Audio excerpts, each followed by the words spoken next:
If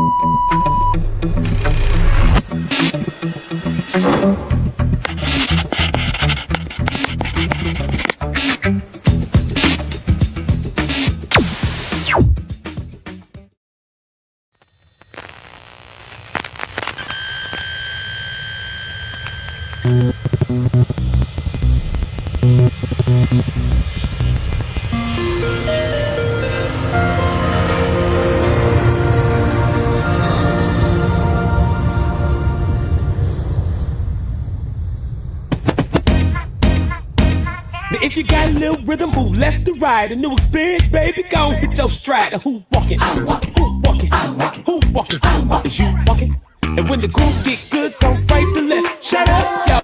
We got grab the tread. Now who walking? I'm walking. Is you walking? I'm walking. Then stretch and walk it out like you know your plans you have for me. There's no evil. It's all good things. Lord, I love you. So I will trust you. Here I let my fear die. That's why I'm walking. When my eyes can get it right. They gon' be my guide. And I'll follow. The trouble. When I don't understand, I will surrender to your plan for me. Don't clap your hands, everybody. I say feet don't fail me now. Don't chase it, ready? Somehow I walk. You know your plans you have for me. There's no evil. It's all good things. Lord, I love you. I will trust you. So here I let my fear die. That's why I'm walking. With my eyes can get it right. Yeah. Faithful be my guide. And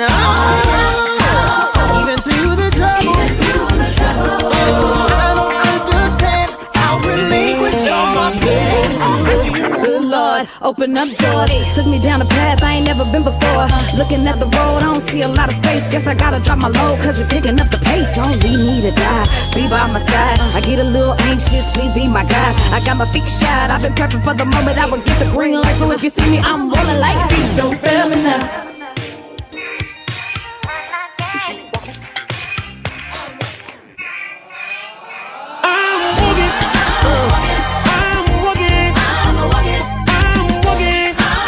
Trying to tell you like I am. By faith. Oh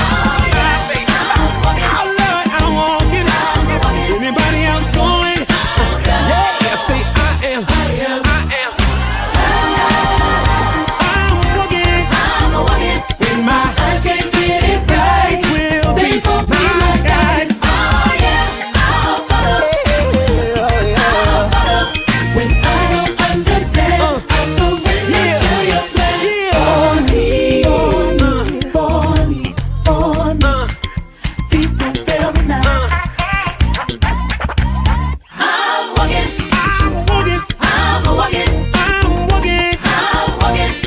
walking. Trying to tell you like, oh yeah. I'm walking. Anybody else going? Yeah, I say I am. Can I get a witness? I'm walking wherever you may lead. Yeah. Oh man. Ooh, yeah. Walking by faith. Sing. Get grandmama now. Go ahead, get Papa. Oh, he can't see, but I'll tell you this, you wouldn't know it. No, of course, yeah. He's incredible. I mean, when I got in the band, man, I remember he got into an argument with the drummer. By the way, Stevie, at those days, he's only a few years older than me, so he was young. He was built, ripped, buffed. His push-ups and the whole thing. And the drummer got an attitude and said, man, I'm tired of Stevie. Put a blindfold on me. I'm going to fight Stevie. I'm thinking, this is not a good idea. This is just not a good idea. Hold on. And we put the blindfold on the drummer, and they're going to duke it out. And you should have seen the guy. The guy, man, is doing like this. He's trying to find Stevie. And every time he went, bam! I mean, straight punch. This went on for a couple of minutes, and we threw the towel. We were like, you got to stop. Stevie was beat him killing him. down? Oh, Stevie was beating him down. I don't think he got one punch on Stevie. bam. You know, yes, because he could hear it. Heightened. And he was hitting the guy so fast. I mean, it was just like, this ain't no fight. I like Rocky. Throw in the towel, throw in the towel. At some point, I would have took off the blindfold and really just had And how about this? If he took the blindfold off, he may still have gotten the same ass. Still got the same ass whoop. Yeah, he would have probably got it because Stevie was ripped. This one. Good afternoon. Good afternoon. How you doing? How is baby doing? I like big boy. Thank you. Where's my son? What's that? He went to buy something else. This is for you, Mom. I love you. I never forgot you. You were the best mom in the world. I love you so much. Now I'm going to send up these balloons and this flower for you, Mom. Wherever you are, I hope you're happy.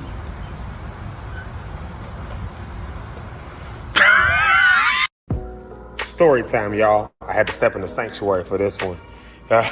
So I was listening to this thing about a toddler, extroverted toddlers and all that kind of stuff like that. And it got me to thinking about when my grandmother passed away years ago. And one of my youngest cousins, he was just a toddler at the time. And he walks up to my mother and he asked her, he says, so when are they going to put grandma, when are they going to send her to hell? Yeah, he wanted to know when they were sending my grandma to hell. So now my mom is like, what are you talking about? Who done told you grandma was going to hell? What kind of... No. Yeah, so long story short, what he was talking about was when they take the casket and they put it into the ground, in his mind, grandma was going to hell. Kids got their own brains, boy, I swear. The mind of a child, my goodness, my God.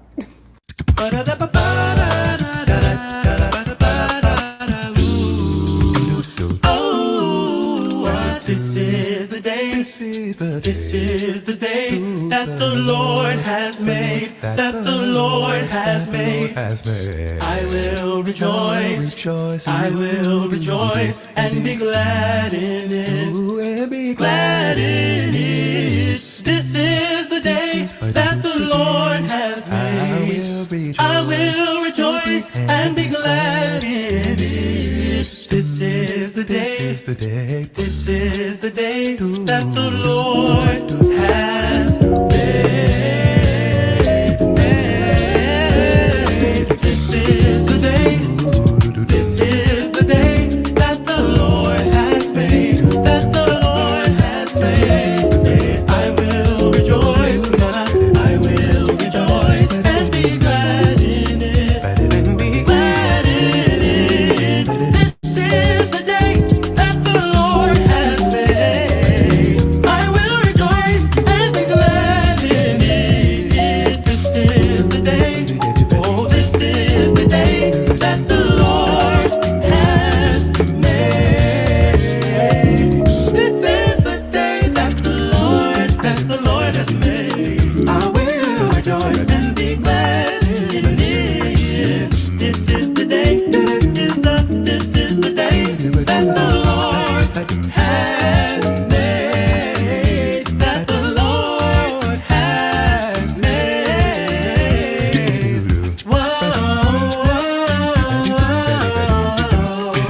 Whoa, as I look back over all these years that I made it through, I can't imagine where I'd be now if it wasn't for you. Yeah, your favor rests upon me. Your favor is just what I need. But I'm so glad that I can say I will rejoice. Let the people of God say, yeah. Let the people of God say, yeah. Let the people of God say, yeah. La la la ba ba ba ba.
Yo,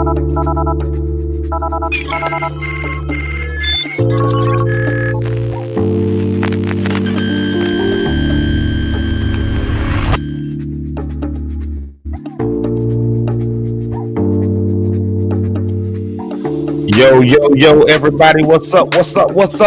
Yo, this is Zeke Live in the Morning, and we are so glad to be here with y'all today. Welcome to Zeke Live in the Morning. Now, here's the deal. I have no idea why my screen is on a full screen right now. It's not supposed to be this way. I don't know. Things just be changing overnight, and I don't know how to deal with it. So maybe by the end of the show, we'll have that figured out, but I don't know. Until then, hey, y'all, but glad to see y'all today. Hope everybody's doing all right. Hope y'all are doing well. Hope you guys are blessed, highly favored, all that good stuff like that.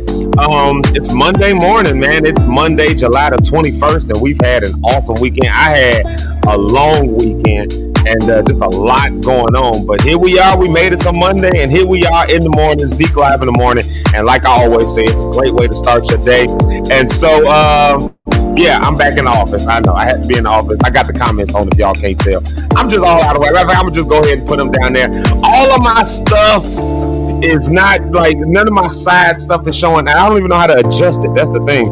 It, like, I noticed it, like, this whole thing just randomly happened, like, when I was starting the show. And so I spent a few minutes trying to fix it, and I couldn't fix it. So this is just what the show gonna look like today. This is just what it like. I am not gonna stress over that. So the comments are down here. None of my tags and everything to tell you where to follow me are here. None of my background. I did just why every day? But yes, I'm here. I don't know how the internet is at the church today because I'm using my phone's internet all over again. Y'all see my lovely wife on there? Yeah, so I don't know how the internet here at the church is today. I just know that I'm using my phone's internet because I feel like that's a more stable situation, and so that's how we're gonna do it. So you know, if one of my illustrious co-hosts has to take over for a minute, y'all know why. Something just died on us. I don't know, but so that's what we're dealing with today. I had to be here really early, so yeah, yet again. Even though I keep saying I will never stream live here again, I keep having to stream live here. So it just is what it freaking is, and I just got to deal with it. So nonetheless, we'll be on this. Hopefully we have good enough internet that it'll get us through the show. All right, cool. Like I said, great way to start your day. I'm glad y'all are here with us today. Shoot, I can't tell y'all to follow me on all the stuff because the stuff ain't on the side of the. Yeah, okay, so let me just back this up real quick. In case y'all don't know, and those who do podcasting, live casting, anything like that, y'all already know the deal. Y'all already know how this goes. There is never a time where you just get on and it's just like perfectly smooth. Everything is all right. Nothing is wrong. Everything is fine. Like, for whatever reason, every single time we go live, and we go live enough. Zeke Live in the Morning is 5 days a week. So we go live enough to know that if there's 5 days in a week, there's going to be 5 unique issues that happen during that week before we go live. We're going to have to sort something out, figure something out, find something that was there before. I think it was Friday. Like, I go to start the intro to the show, and of course I was back at the office. I had to be at a funeral right after. And so I go to start the intro to the show, and it's just in the cloud. Like, it just done uploaded itself to the cloud, and it's no longer available on the computer. After I made sure it was there before I left the house, I get in, and it's just not there. So I ended up having to play like a whole different intro that, for whatever reason, from like 2 weeks ago, that wasn't even in the cloud. It was still just random weird issues.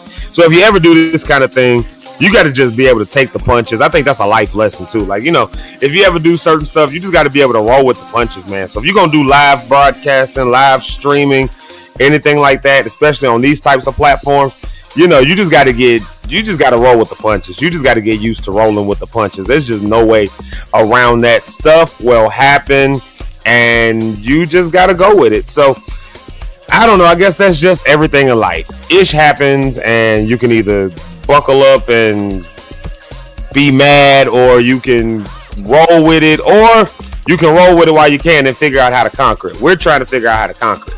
So I was talking recently about somebody was showing me some different streaming platforms. So I've been saying it for the last month. StreamYard is probably going to be out of here. So we've been looking and experimenting with some new stuff there. So finally started looking into that. I don't know which one I'm going to go with, but there's a few good ones. I won't say which one yet until I go with one. But there's a couple good ones that do the same thing StreamYard does for the much cheaper price. My mother just asked me yesterday how much am I paying for StreamYard, and I said $150 a month. like they just took it out the other day, $36 right out of my account. Boom, boop, just gone, just like that.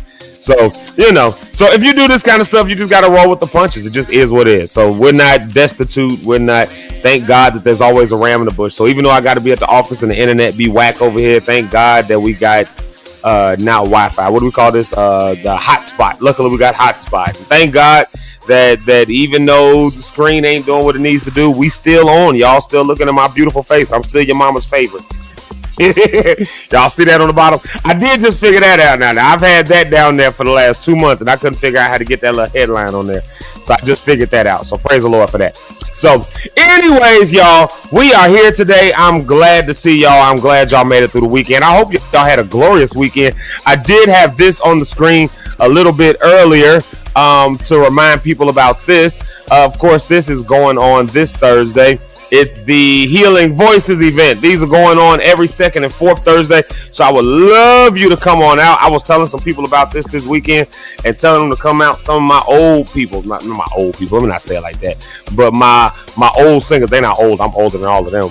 But my singers, some of my folks, I invited them. I said, hey, I want y'all to come on out for this. I want y'all to be part of that. And they're going to come. So we got singers that's going to be there. We're going to have a good time on this Thursday. So I'm gonna give a little. Okay, I can go ahead and say it. On this Thursday, I think I'm actually going to record something this Thursday. So if you want to be on some recording, come check us out this Thursday, 114th and Vincennes. I'm gonna record something, and kind of I want to be able to share the story, show what we do. And so I'm gonna set up a couple mics. And this Thursday we build. So I'm gonna teach some principles, some techniques, teach an easy song. We're gonna record it and we're gonna do something with it. So if you want to be a part of that, come on out. Your voice will be much appreciated. You can lend your voice, you can lend your energy, and it will be that good. And then the other thing, and I still don't have that flyer loaded for that. This is not the right flyer. This right here is not. How did I load this up? See, stuff happens, and sometimes it be your own self that do the stuff. Yeah, so this apparently is there. That's not the flyer I'm trying to load up. I'm trying to load up the flyer that says that we also have support groups going on this Thursday. We have support groups that are happening this Thursday at 12 noon. So this is a caretaker support group this Thursday. I really don't want to send anything from my phone to here. And I know, actually, I might have it on the computer. We'll get it uploaded later. I think it is on the computer. I do think I put it back up on the computer. So we'll get that loaded up about the support groups, but let me at least put it on your mind at 12 noon. If you are a caretaker, if you are a strong friend, the strong friends, the people who everybody pours everything on you, they every time they need advice, every time they got an issue, they come to you with it. And so now you carrying their stuff and your stuff and the other person's stuff, because that ain't the only person that pour all their stuff on you. It's 3 or 4 people. So you carrying all their stuff plus all of your stuff, plus just your family, and plus, you that will stress you out, wear you out. And so sometimes you just need a little support. The Bible says, when I'm weak, that's when I'm strong, because he is my strength. And so that's why I'm able to be strong. But sometimes he shows his strength through community. And so it's good to be around community. So the work we do here at the Community Healing Resource Center does allow for that. So I would love to see y'all here. I would love to see y'all here on Thursday, either at 12 noon for the support group. Now, don't come to support group just to hang out. Support group is not the place to come just to hang out. That is for people who really need it. We do have lunch that day. It's at 12 noon. Just a light lunch, just some light lunch. Some people might be taking a lunch break, so we will provide light lunch. We'll get that flyer loaded, because I would like people to register. Not register, but, just pre-register. Just let us know you're going to be there, so we make sure we have enough food. You're not disinvited if you don't register. It's nothing like that. But support group, you don't come hang out. But Healing Voices, you can come hang out at this all day. You can come hang out and just be there if you want to. Just be in the room. Just catch the vibe. That's a different type of support group. That's a support group with music. So one is at 12 noon. That's the support group for caretakers and strong friends. And then at 7 o'clock, we've got Healing Voices. Both on Thursday, this coming Thursday, so 3 days from today. So, yes, I want to see y'all there. I would love to see y'all at the Healing Voices event. That's going to be fun. That's going to be good. Hey, y'all, we got a good one today. Thank y'all for being here. Let me see. I turned the comments on already, so they are showing up in the bottom corner on the side. But I guess I'll go ahead and just dive into a few morning shout-outs here since everything else is out of whack and discombobulated. And look, now, hold on a second. I thought... Lord Jesus, out of my peripheral, I saw that thing moving back there, that right there, that paper. I saw that paper moving. I thought a wasp or something was flying, right, about to fly up on me. I was about to, Jesus, what? He's about to see me just lose my mind. If a wasp would have flew up in there, I would have lost my stuff. It's just a paper. The air conditioner is down here. There's an air conditioning blowing. That's why the stuff is moving. I thought a bug was flying behind me. In my peripheral, you know how they do those on like TikTok or Snapchat or whatever has those filters that have like bugs and stuff, and people be losing their mind because they don't know what it is. Yeah, that's why I just thought it was happening just now. So y'all forgive me. Y'all almost saw me lose it. So back to what I was saying. Let's dive into some of these morning shout outs, minus the wasp that's back here. The wasp that's back here. Let's dive into these morning shout outs. And y'all know how it is. Animals, for whatever reason, just follow me. Like, I don't know what it is. Why animals and wasps are animals. They are animals. They are wild animals. Wasps are wild animals. I don't care what nobody say. They're wild animals, and they don't even need to be tamed. They need to be eradicated, I guess. I hate wasps and bees and all of that. If you want to scare me real good, like, bring a bee or a wasp around me, I will lose my ish. So, yeah, there you have it. All right, first comment of the day. Back to that. First comment of the day. Let's give it to my girl, Miss Jamaica Lachey. She's the first comment of the day today. Good morning, all. Let's have a marvelous Monday. She been hanging out with her husband, Marvelous Marcus, because she coming up with the saying too. There it is right there. So, shout out to you, Jamaica Lachey. I got the opportunity to see her on Friday night. I got to see her. I got there a little bit late. I got there a lot of bit late. But apparently I didn't miss that much, so that was pretty cool. Because I just knew I was finna see like the last 10 minutes, and that was gonna be it. When I say I got that late, like I was coming from something else. There was a bunch of stuff I wanted to do this weekend I couldn't do, but I did make my way to that. I said I had to at least show my face for a couple minutes, and Jamaica did amazing. Jamaica and Ari, Jamaica was hitting high notes, had the crowd on their feet when she started singing. That it was before you started singing Through the Wire. That was another song, and everybody was with you on it. Then you started singing Through the Wire, and I was just looking at the crowd. They was all singing with you, and you was going for them high notes. You hit that high note Through the Wire, and the audience lost their mind. Go ahead, Jamaica Lachey. That girl can sing. I'm telling y'all, she can hit them high notes, boy. And then speaking of Jamaica Lachey and the hubby, there goes Marcus. Y'all give it up for DJ Red.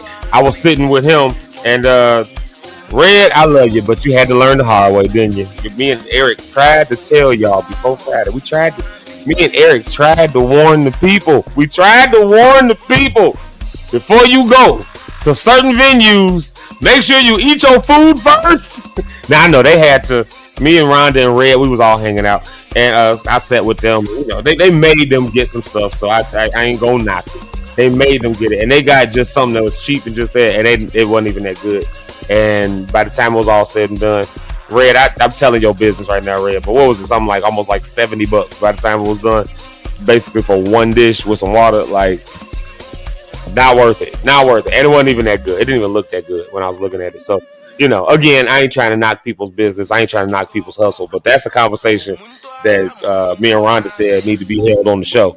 Talking about black businesses, but we ain't gonna do that. I'm gonna just read Red's comment. Good morning, blessed people. It's a magnificent Monday. Jamaica said marvelous Monday, and Marcus said magnificent Monday, and God is moving on your behalf. Tune in now. Zeke Live in the morning. Like, share, subscribe. Do it now. You got this. Lock in. I love that. I love that so much. You got this, and I think that next time we make our way to certain venues, I will not blast nobody right now. It's too early to blast folks. I'm gonna just say we got it now. We know where to sit when we go. So we ain't got to order. Because if I would have got there early, I would have probably been $70 out. So I get it. I would have been teed off too. So yeah. And then look who it is, y'all. It's Mama Pastor Cynthia Cohen. Y'all better give it up for Pastor Mama Pastor. Y'all better give it up for good morning, everyone. Looking to another blessed new week with Zeke live in the morning. Hey. So y'all make sure that y'all go and show her some love. That's one of the mamas of the show. Y'all know how I feel about the mamas of the show.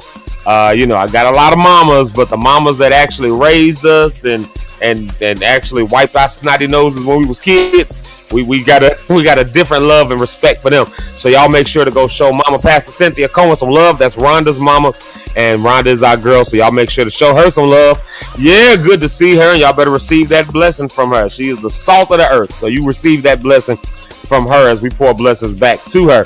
And then look, it's our girl Miss Asia Jamal. Good morning to everybody with Pure Live Park. I've not watched Pure Live in a minute. I need to get on my game and see what you got going on over on Pure Live.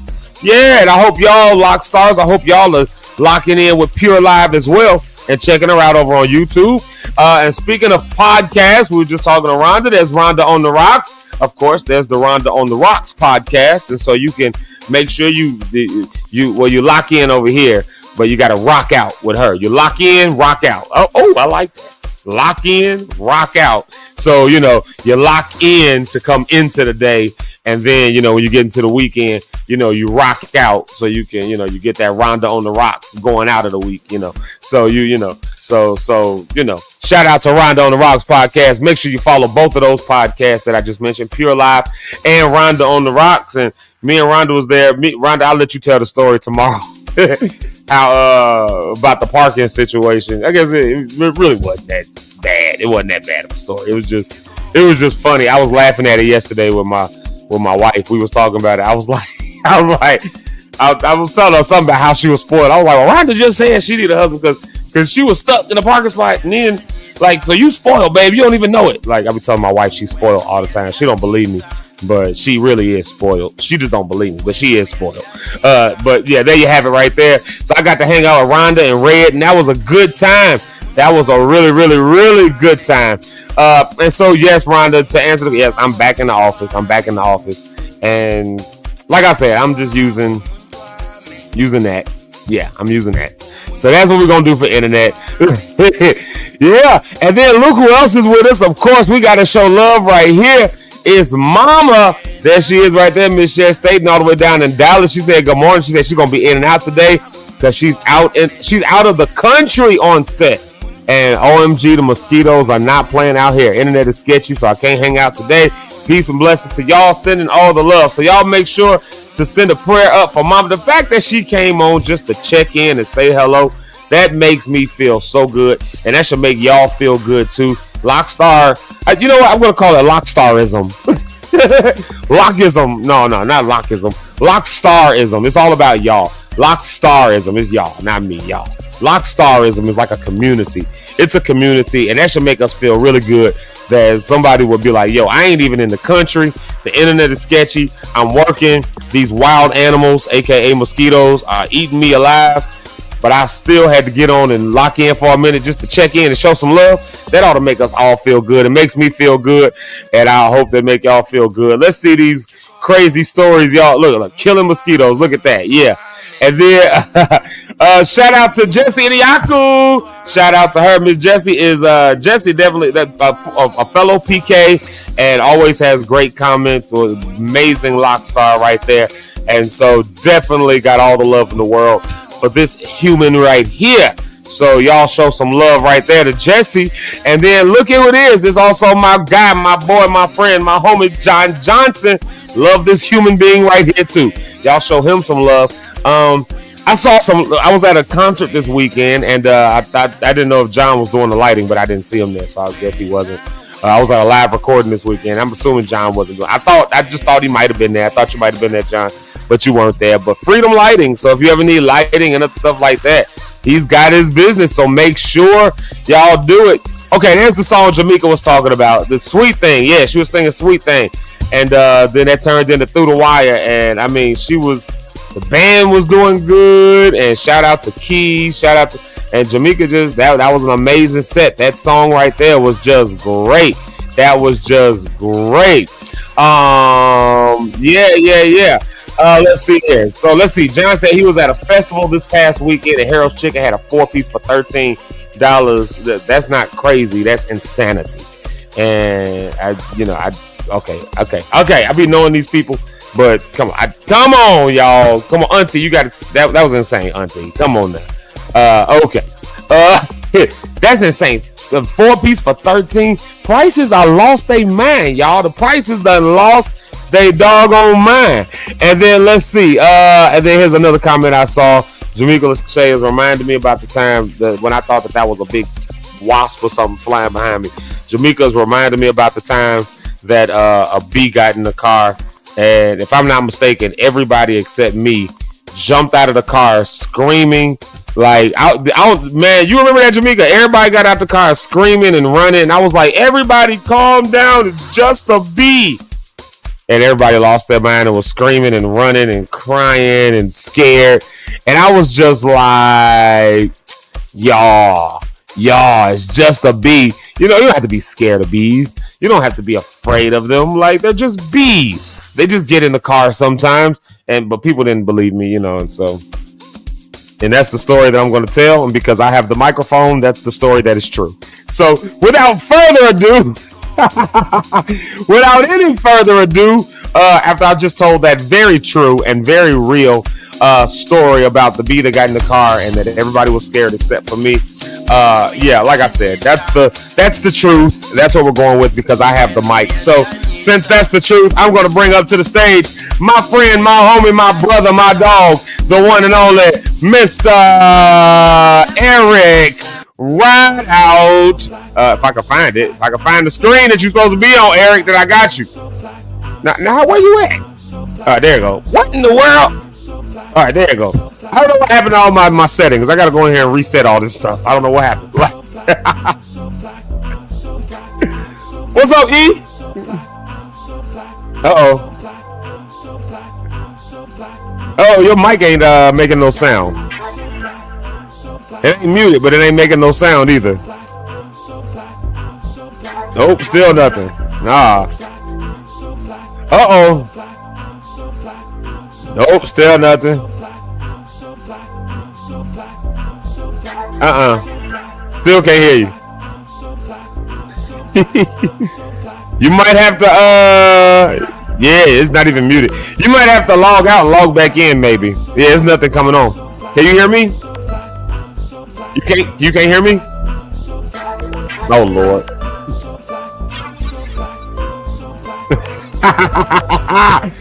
Well, while Eric is figuring his mic situation out, look at Rhonda talking about some thank you, Lord. Silence. That's crazy.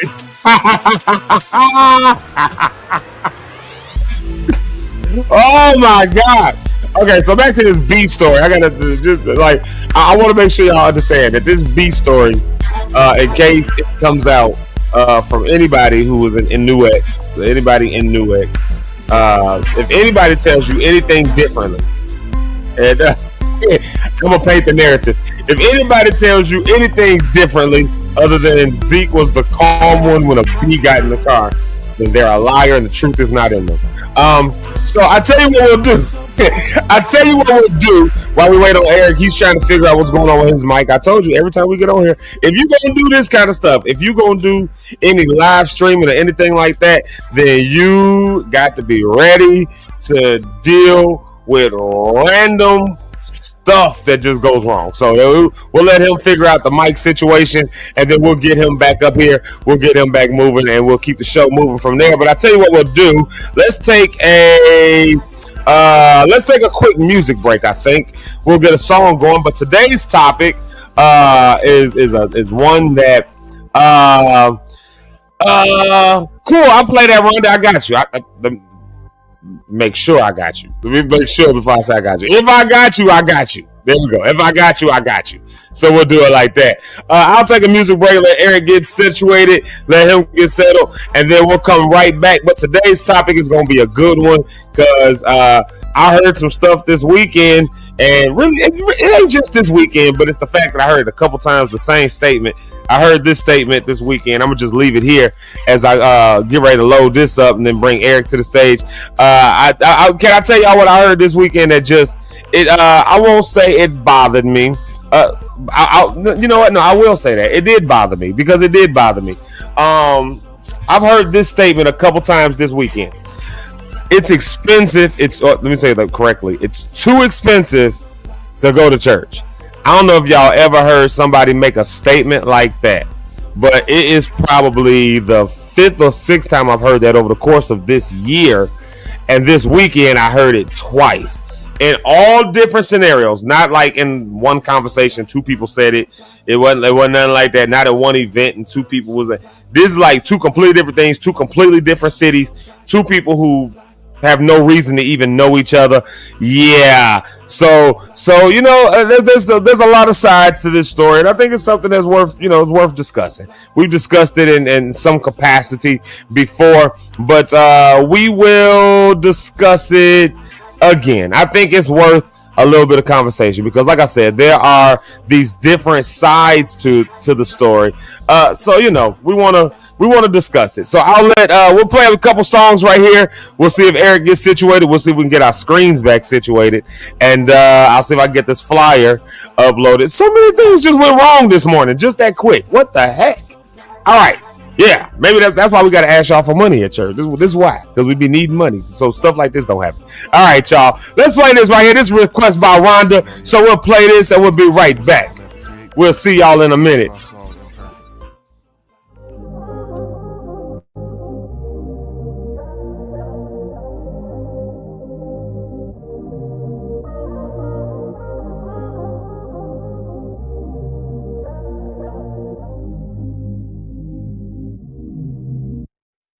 What am I to do? Sad to say it, but sometimes I fight the truth. I gotta do better about making time for you. I know you get fed up, baby, hearing all my excuses. And I make it hard to forget when I miss a date night or 2. Just cause I'm locked in, working late nights in the stew. Justify it, saying I'm trying to make sacrifices for you. Having you crying inside, I'm fighting, picking the right thing to do.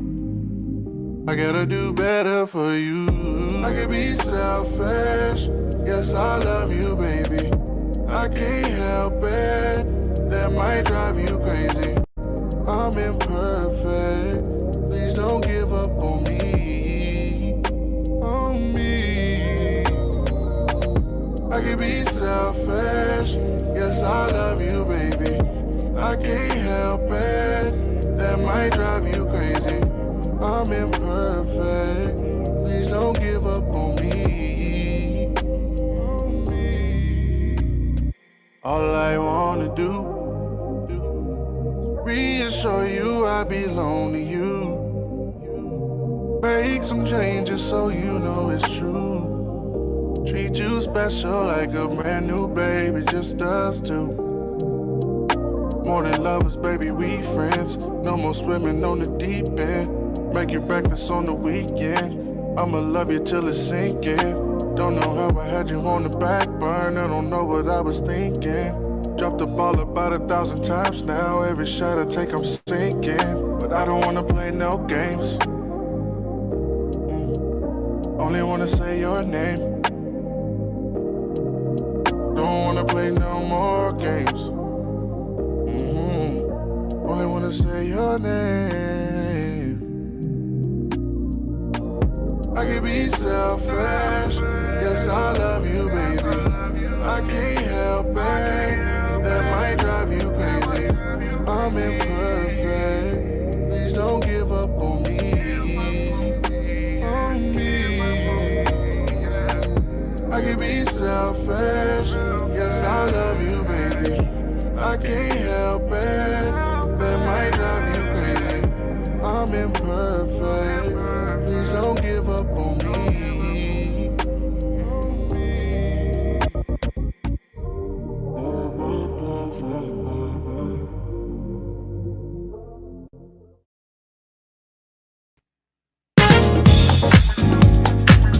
Y'all know I wasn't finna let Monday morning go by without this. Y'all go ahead and jam if you haven't said good morning already and you're in here. Make sure you try out saying good morning to us. Hey, we want to see you. We want to hear from you. Oh, yeah. Oh, yeah. Till then, y'all go ahead and jam with Miss Frida and J.R. Jordan on the track. Yeah.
Oh yeah, oh yeah. Where y'all at?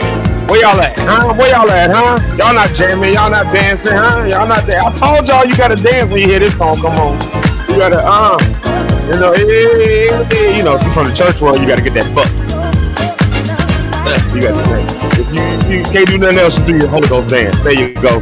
Jamaica Lachey, I don't know what you're talking about. Whatever footage is there that shows me running from a bee has been doctored by AI. And that's the conspiracy theory I'm going with. Talk about that bee. All right, so let's see why the track is going. Let's see if we can get Eric. Let's see if we can get Eric on the screen. Still nothing? They got Phantom Power. They got. Oh, there you go. Yeah, that's too hard. It's a little low, but I hear you. It's real low. Let's see. It's real low. Let me turn it up. Yeah, it's real low, but we hear you though. All right, hold on. That's crazy. Yeah. You got any gain or anything on there, like on your interface? That's weird. Can you turn it up at all? It's you all the way up from over here, from my perspective. Yeah. What? I got you blasting. Yeah, it might be a gain situation, but it's all right. We got you. I won't fix you it. in there now. I'm gonna work on it. Yeah, you in there now. There you go. What's up, E? You can hear me now? Yeah, I can hear you though. I can hear you. It's just it's lower than the music is, but it's fine. It's fine. We ain't gonna stress over it. Yeah. Just like I can't figure out why these screens are doing full screen instead of the square boxes that we set up. Like I don't know what that's all about. I noticed that. Yeah, I have no idea why that happened. It just I was trying to do the live thing and this happened. I was like, what the world? Like, why is this a thing right now? Like, so yeah. But this whole microphone, well, you know, be weird. Yeah. Sometimes stuff be doing weird stuff. I don't know. These things be doing weird stuff. But since you here, and we got some more good mornings to say, we got to say good morning to your mama, Miss Johnny Rideout. There she is right there. Hey, Ma, how you doing? How you doing? I like how the music went off right when you said that. Like, yeah, I know. That time it was terrible. when did that happen? I think it was me and Red was talking. It might have been here at Healing Voices or something. I forget where we was at. Me and Red was talking. I'm pretty sure this was Red. This was just recently, like in the last month. Like, and we was talking and the music just stopped and I was yelling something out. I was like, God, dog, like, why y'all waiting till I'm ready to open my mouth? And you want to, right? Don't you hate when that happens?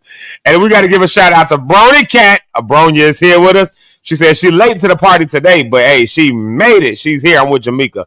Glad you made it. Eric, Jamaica's on here lying on me this morning. What she say?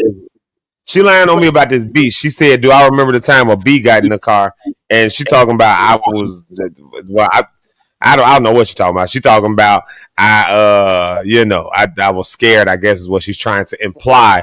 Even though we all know the reality is I was calm in that situation. Like this, yeah. I don't remember that. Yeah, I don't remember. I don't remember running from a bee. I don't remember that, Jamaica. I don't remember that. Yeah. Well, yeah. Jamaica's trying to say I was running from a bee. I don't remember that. I don't remember running from a bee. I don't remember. I just don't remember. I don't remember. It's out of my. It's above me now. I don't believe it. I don't. It's above me now. It's above my. It's distant memory. Jamaica, why you want to bring up old stuff? Why you want to bring up old stuff? You see, I was going to play Say Less in the background, but now I'm going to play this instead.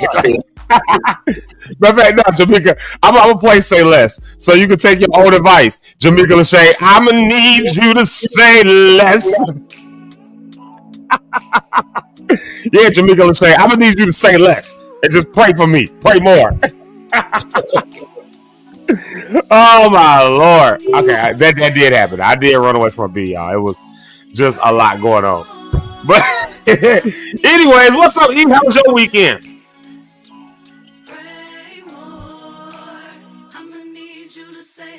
Can you still hear me now? Yeah, I still hear you.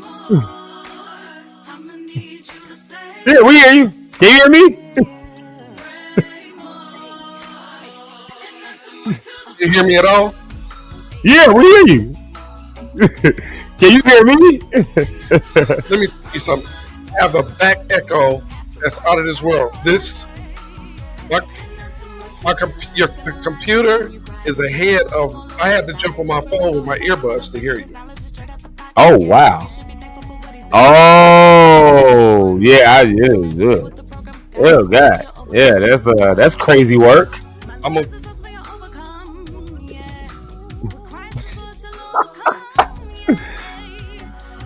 Y'all see the technical difficulties we got to deal with? Y'all see this?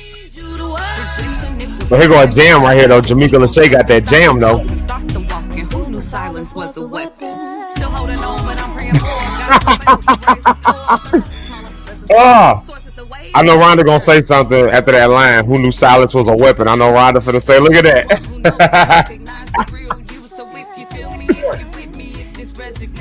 This is what we'll do. I'm gonna add you right here. There we go. We'll do it that way. Yeah, we'll do it that way. That's gonna bother me. Yeah. That's gonna get. That's gonna be weird. So I'll just keep the one.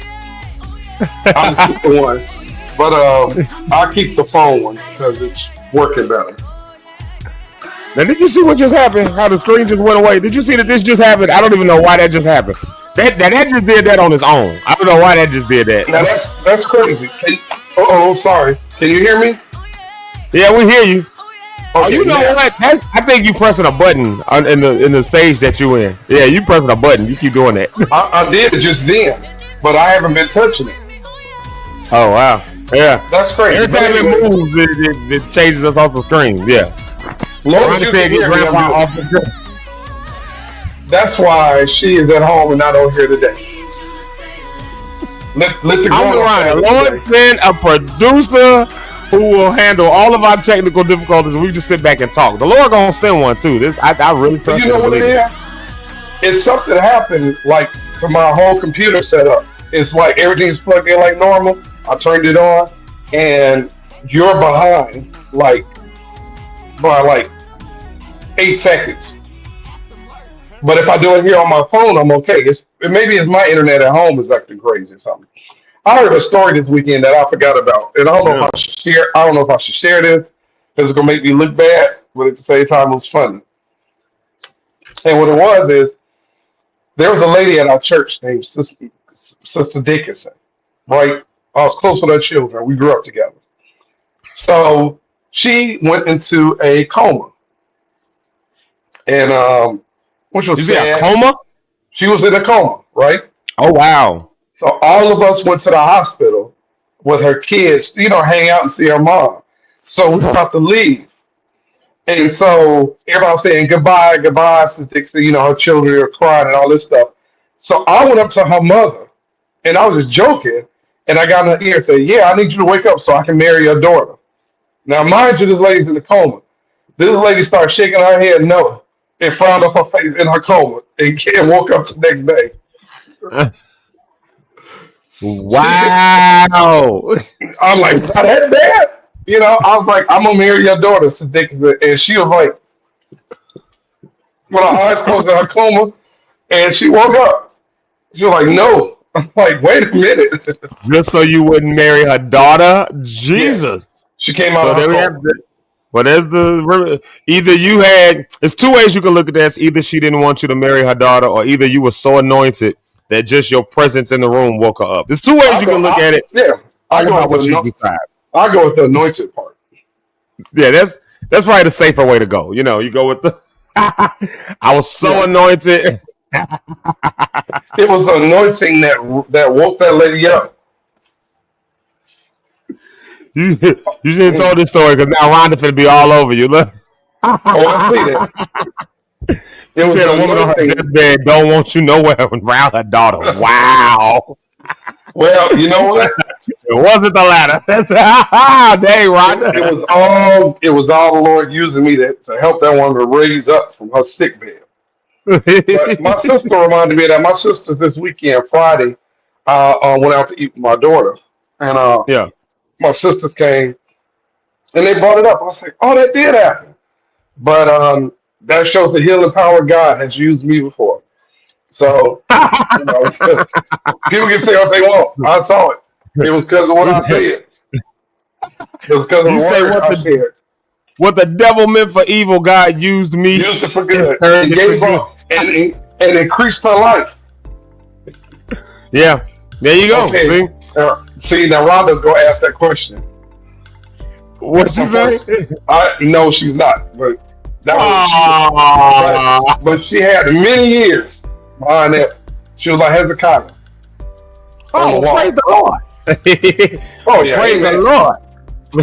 Hey, I got to give a special shout out right here. So I don't know if y'all knew this or not, but my mama was here this weekend, so I saw my mama for all of maybe 6 hours accumulated. Like, I mean, she was here for a conference. It was a women's conference, so I wasn't at that, and I was running around myself. I've done a million different things myself. So I only saw her for a little bit. Well, you know, you ain't on your microphone no more because it's coming through your phone now. So. I'm gonna do both. But yeah, so I didn't get to see my mama too much, but I saw her for a minute, and we took her to the airport last night, and that was pretty cool. You know, to see my mama for a minute. So I got to get out there and see them out on the West Coast, from out west. Go see my parents because that was a little tease right there. It was good to see my mama. Though. It was good to see you. It's good to see your parents. It's good to see, you know, as long as you got your parents, you got to still be able to see them. So I need to go get out there and see them. I saw my mama for a couple minutes. Couple hours basically. She came to church with me yesterday and all that stuff too, so you know. And then I had other families here, like my auntie Regina. They're on the road. I think they're getting on the road if they're not already on the road. Now, who's usually with us, so that was her. So shout out to that. Yeah. Shout out to my mama. Y'all show my mama some love. Huh? So you got to see your people this weekend. Yeah, I got to see my people this weekend. Hold on one second. Somebody's knocking on my door. Tell the people something real quick. I'll be right back. All right, people. I'm gonna tell you something. Now you got me, Rhonda. You stuck with me. You don't have Zeke to protect you now. I cannot share your comments, and I can block them all. But no, this was a good weekend, everybody. I hope everybody had a good weekend. Like I said, today we're going through a few technical difficulties today, and it's really weird because nothing's been dang it. You know what? You can't run anything over here. How about that? You just stay over there. Yeah, because I moved the phone. She put the phone down. I got one mother. She's in the comments.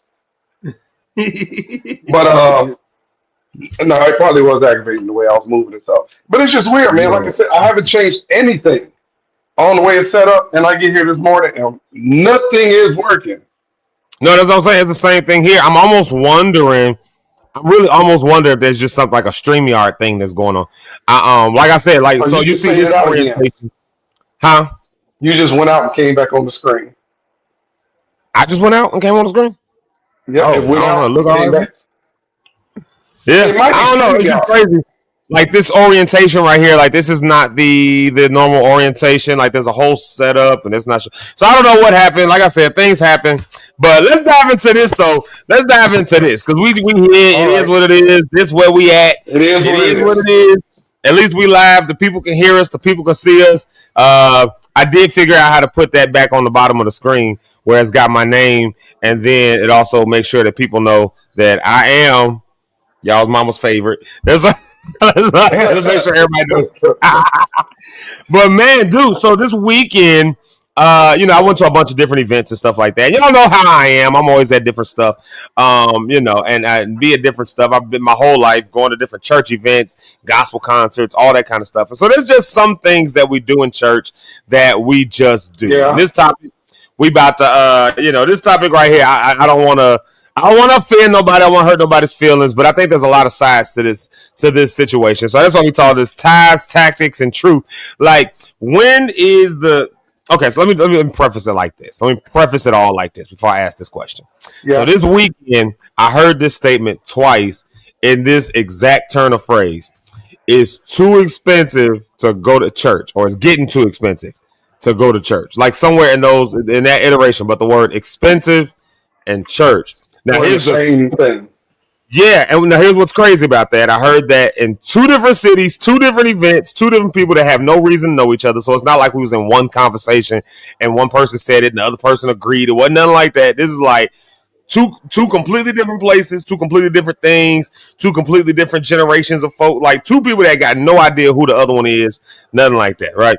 And now what's more tripped out is the fact that that was probably the 5th or 6th time over the course of this year that I heard that conversation, that language. So, for me, full disclaimer to everybody, they already know, most of the people that's here already know it, but I work in a church. I work for a church. Here I am at a church right now in the office.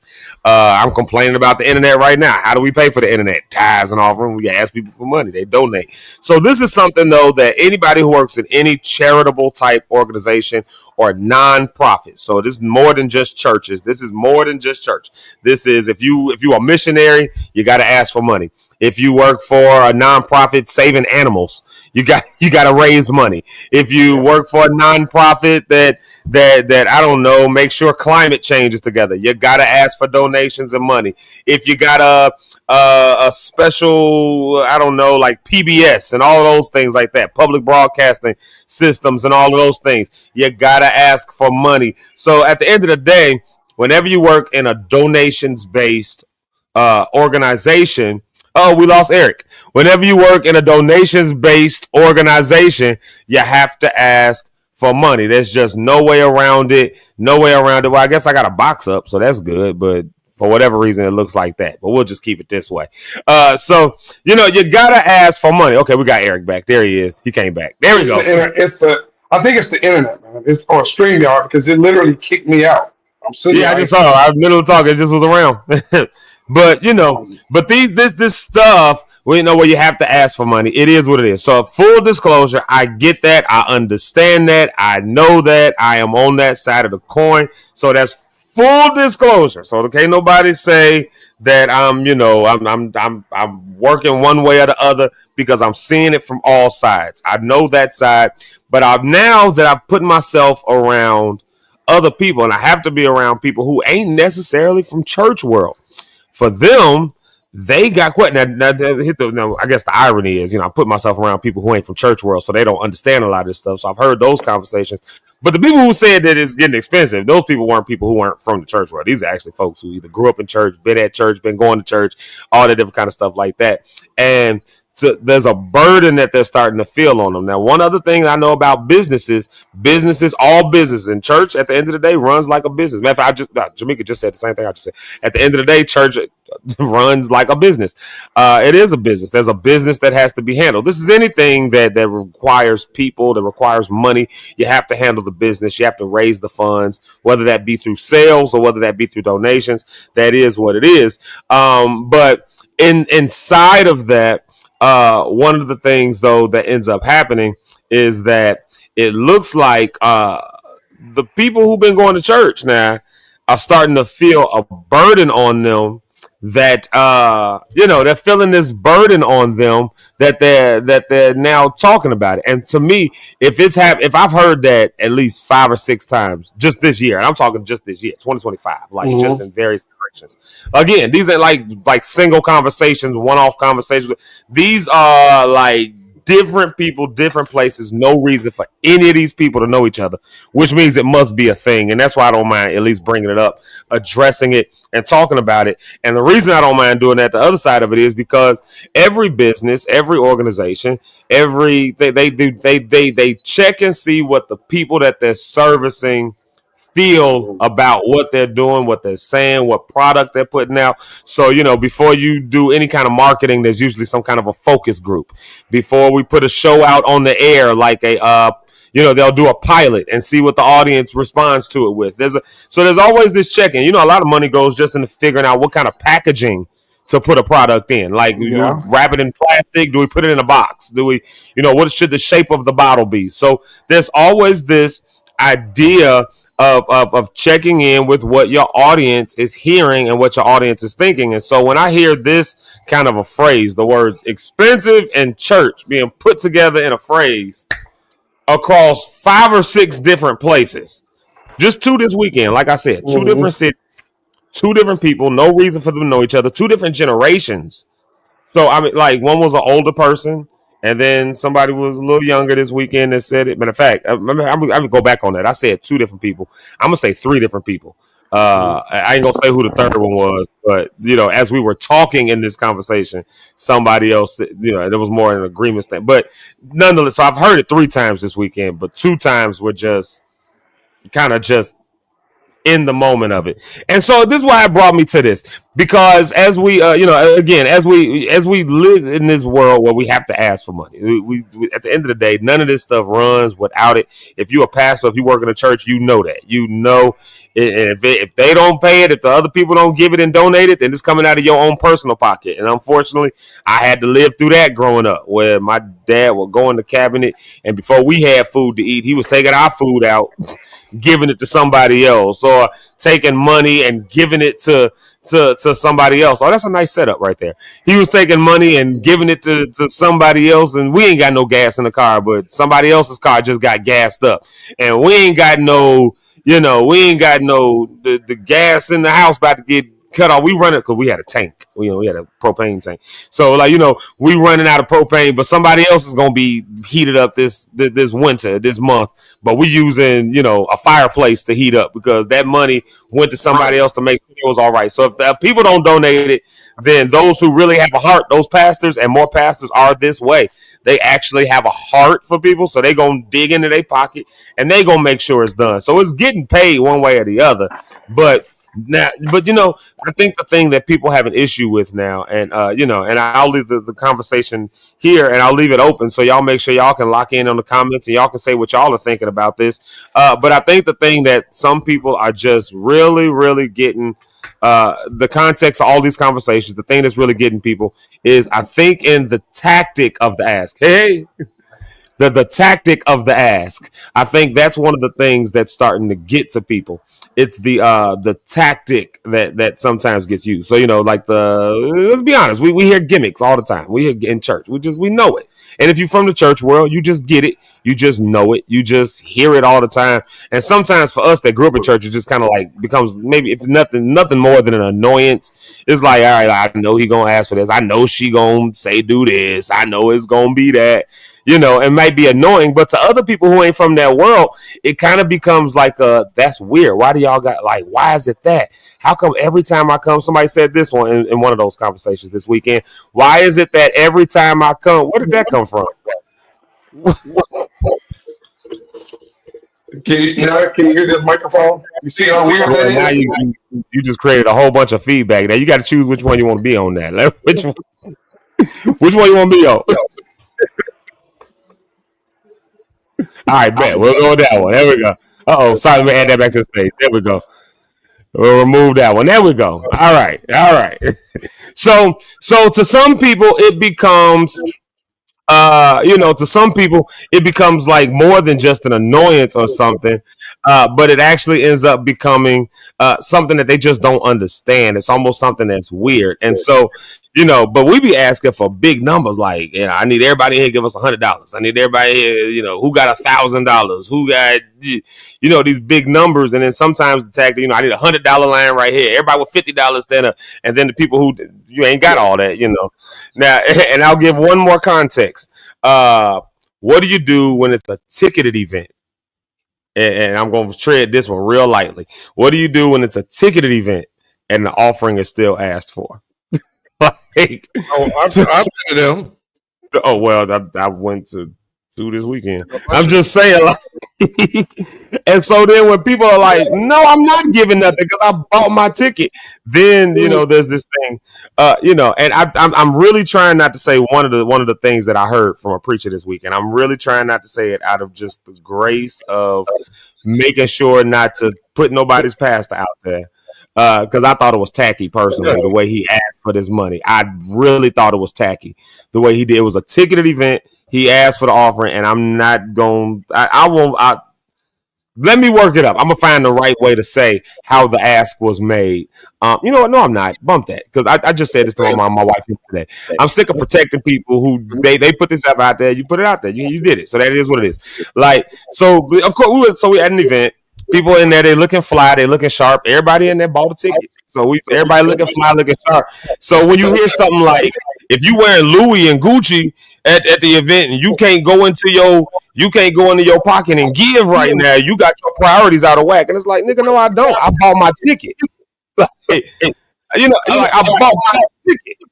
This goes back to bad planning on the church, and they should have had more money put back to cover their event, or not overextend yourself over what your budget was. That's what that was.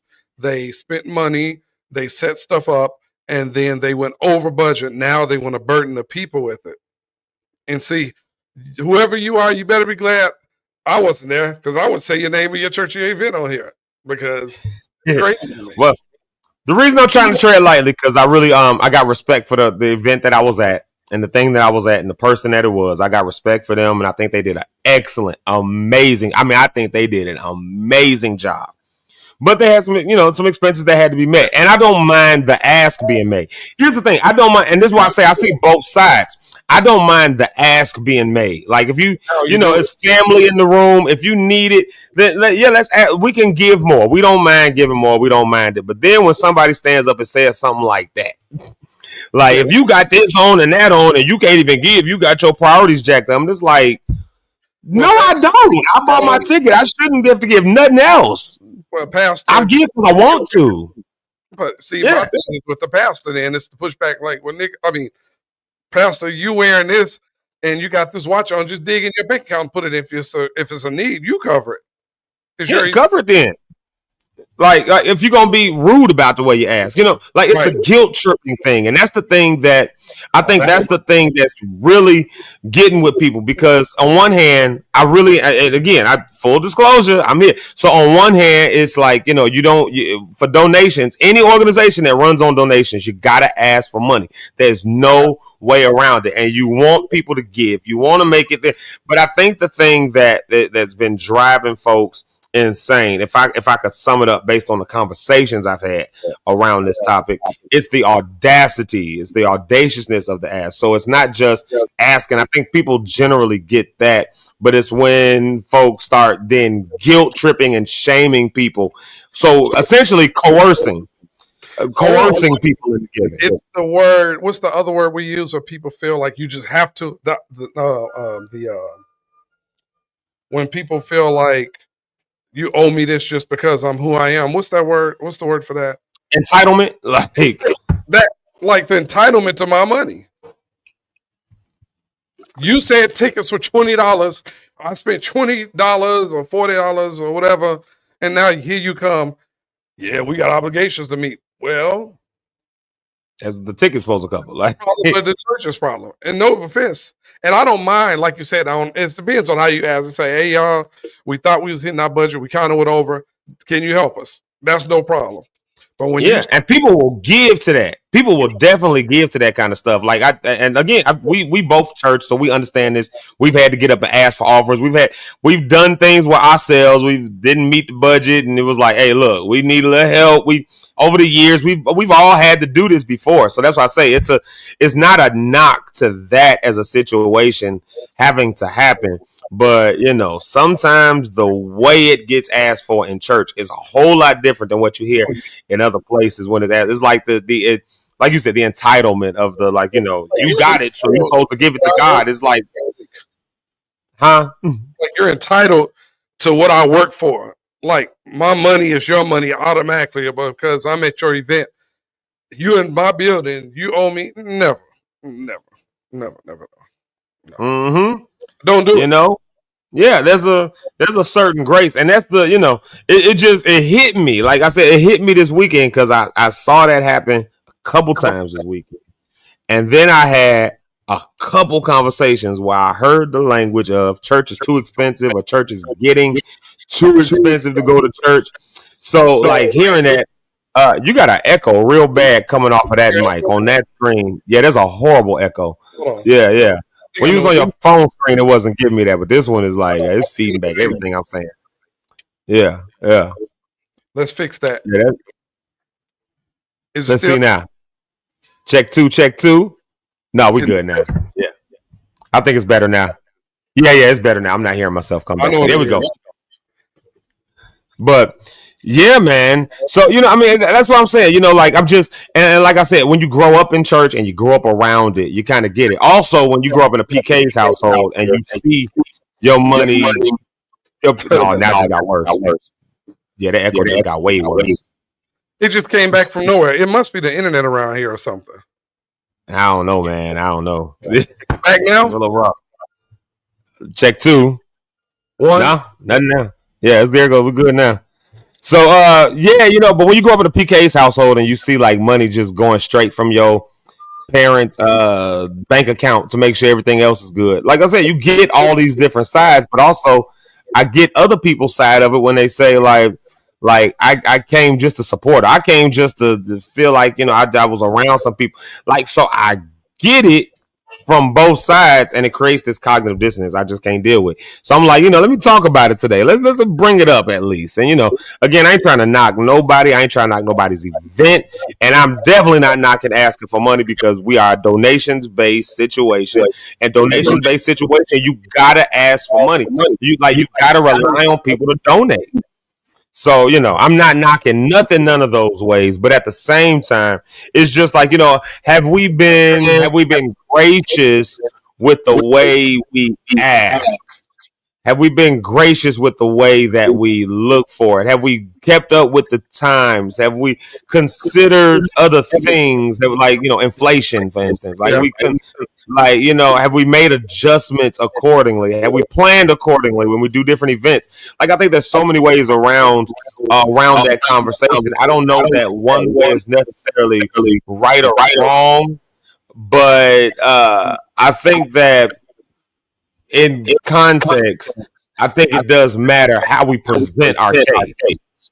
You know what I mean? I think that matters. What do you think? I don't know though, but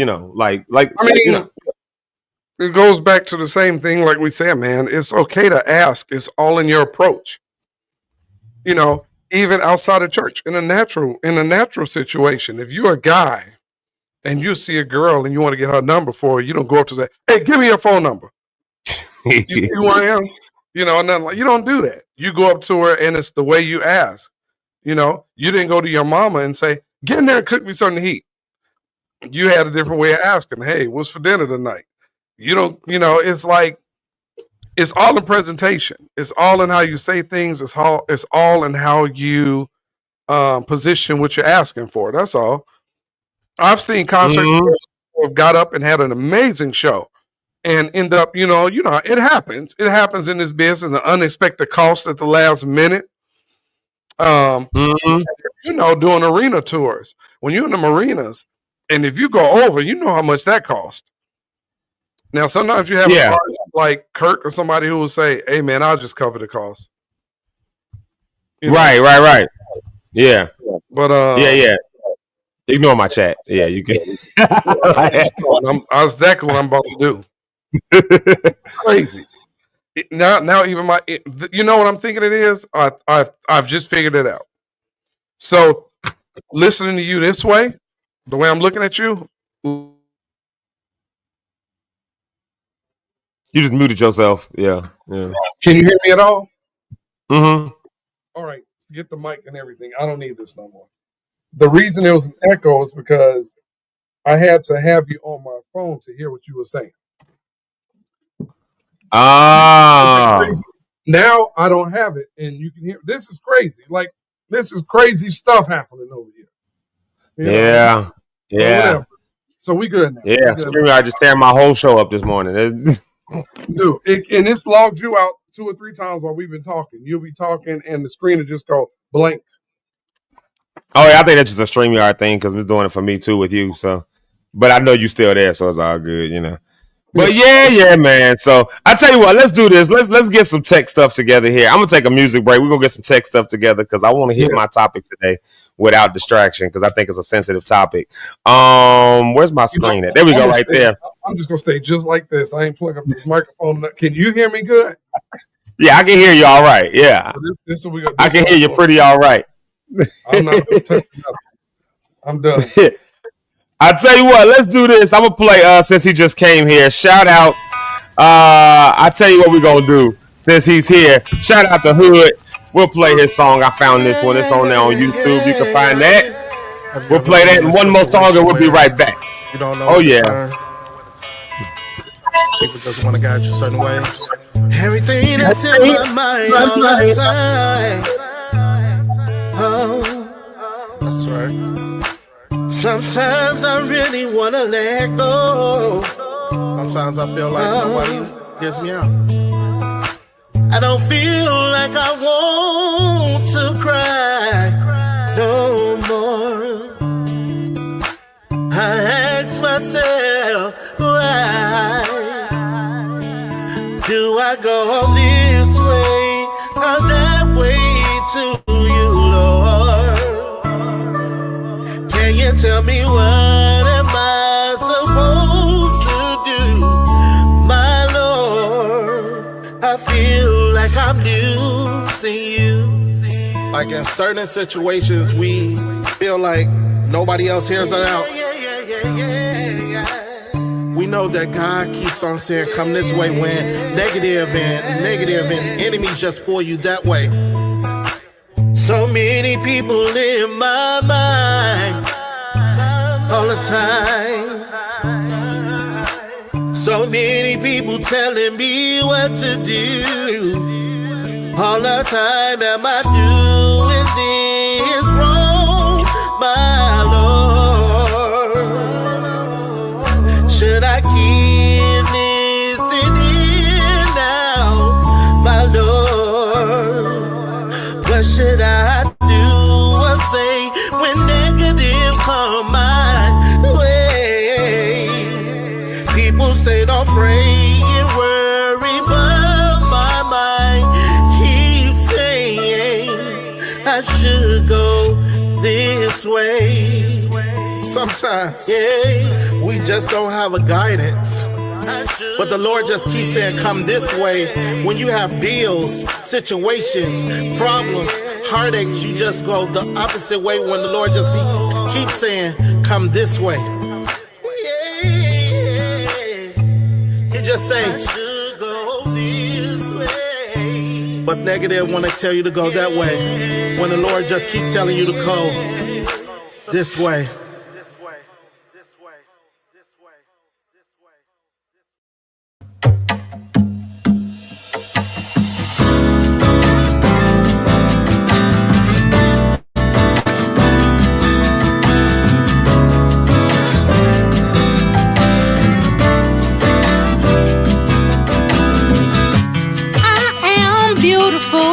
Confidence, radiant in every way. I will succeed by any means. I'll be who I wanna be. I won't take no for an answer. I'm free to be me. I can fly. I can fly higher than the clouds and touch the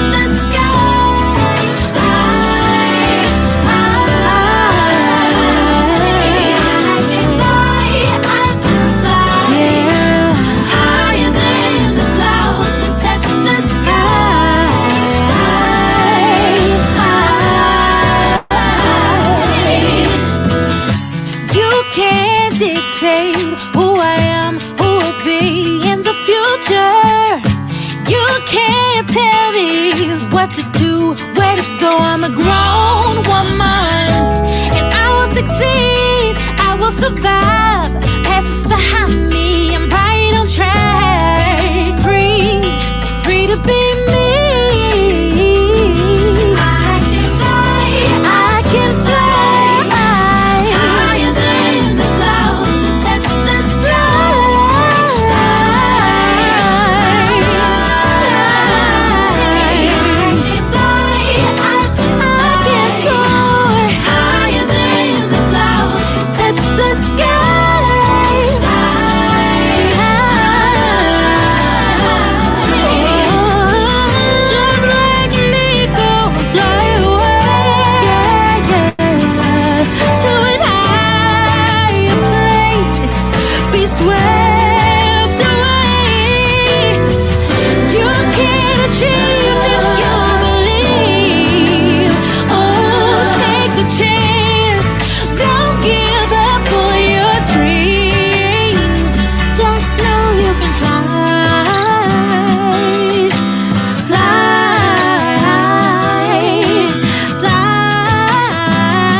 you go.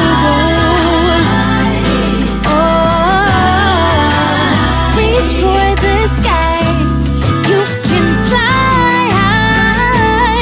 You can fly high. You can fly high. You can fly high.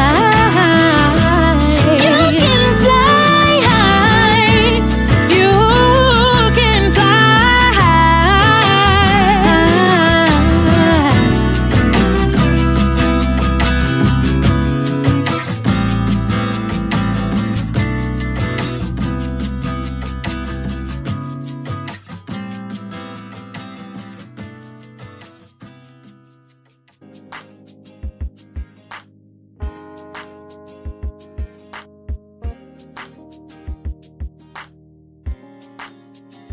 Oh, y'all couldn't hear nothing I just said. I pressed my button. I hit my button trying to move my mic. I got a mute button on here, and I moved my mic over, and I hit the mute button. My bad. Yo, shout out to Hood. Shout out to Vindy and Crystal on those amazing songs. Both of those were good songs. We appreciate y'all for those submissions. Yeah, so the convo. Yeah. I know that was me. That one was on me. I was moving my mic over, trying to adjust my mic to myself, and hit my mute button on accident. I pressed the button.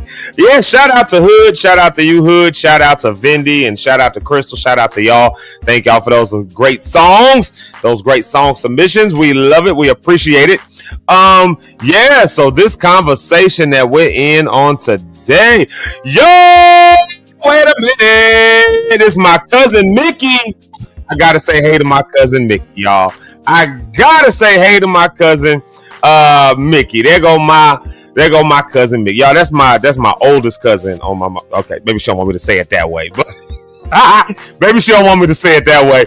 The name of the song is what's the name of the song? Vindy's song is called Fly High, and then that's Fly High with the artist's name is Vindy, and was featuring an artist named Crystal. There you go. And then I was letting you get it together. And then the other artist is True Hood. Now, I just found this out recently. There are two artists by the name of True Hood, and they are spelled the exact same way. True Hood. There's another artist out there, a rapper, I think. I've seen that. True Hood. Yeah. John Johnson, yeah, they're from Dallas. And congrats to Vindy. She just got married. Oh, yeah.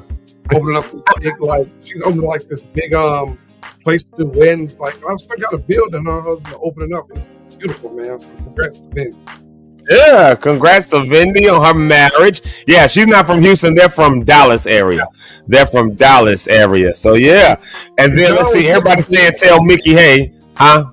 That night we met Vindy, and then when I told you how TRL ran up on Canton's set, and Vindy and said John was in the group, they just ran up on the stage. Didn't know what happened. They just went up there, the band went up there, and the people, like Vindy, I was thinking, they was looking back, like, who are all these people?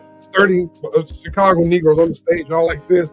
The band, I ain't never heard the music. It was wild, but it was a good time. Yeah, I love wild stuff like that. Y'all know me. I'm all about the wild child life. Mickey, all the people Mickey said we always saying that she the oldest, because she is the oldest. That's why she the oldest of my generation on my grandma's side. She's the I think it was her that used to be like in the beginning there was Mickey. Like so now I stole that and I say that whenever anybody younger than me comes around.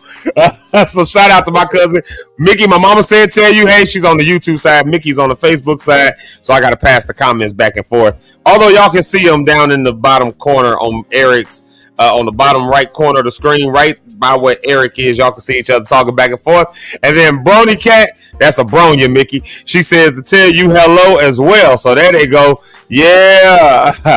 And True Hood says there's so many other True Hoods. Oh my God, there's other True Hoods, but he's the only one official True Hood. So there you have it. He said all of them could imitate, but none of them could duplicate. So there you go right there. So the one True Hood. And then let's see, since y'all both on Rhonda and Hood are saying hi to each other, I feel like a messenger now. I'm just passing messages across to people. Hood, Rhonda said hi. Rhonda Hood said hi back. Mickey, my mama said hi. And Mickey, Bronya said hi. And then she said hi back to you. So I feel like I'm the messenger now. But anyways, yes, John Johnson asked the question, what is today's topic? What are we talking about? For those who have missed it, we've been talking about the the asking of money at church. And again, I get it. It's a thing. And my cousin's all the way out in Bermuda, y'all, by the way. So she's saying hi from Bermuda. So I want y'all to know we is internationally known. If nothing else, just in my own family. My cousin lives in Bermuda, so yeah. So yeah, if the way we ask for stuff and the entitlement. So we, like I said, so I was at one thing and somebody actually said it this way. He said, if you're in here, mind you, it's a ticketed event, so I got to give you that context. We're at a ticketed event. If you're in here and you have on like certain brands of clothes, such as Louis or whatever else like that, then you have your priorities out of whack if you don't want to give in this offering that I'm raising right now. That's essentially the summation of what he said. Mind you, again, for context sake, we were at a ticketed event. We were at a ticketed event, and it was a great event too. And that's why I'm kind of skirting around a little bit, because I have a respect for the person's event that it was, and he wasn't the one that did the ask. It was a pastor that did the ask. It was a couple pastors that did the ask, and I'm sure he asked them to do that. But it was, again, just in the way and the approach. It was in the entitlement. It was in the guilt tripping. It's like, because you got on this pair of shoes, then you supposed to give a $100 offering to make sure that we can cover our expenses, even though you bought your ticket. Why? And it's like who told you that? Yeah, like why am I obligated to pay for your event?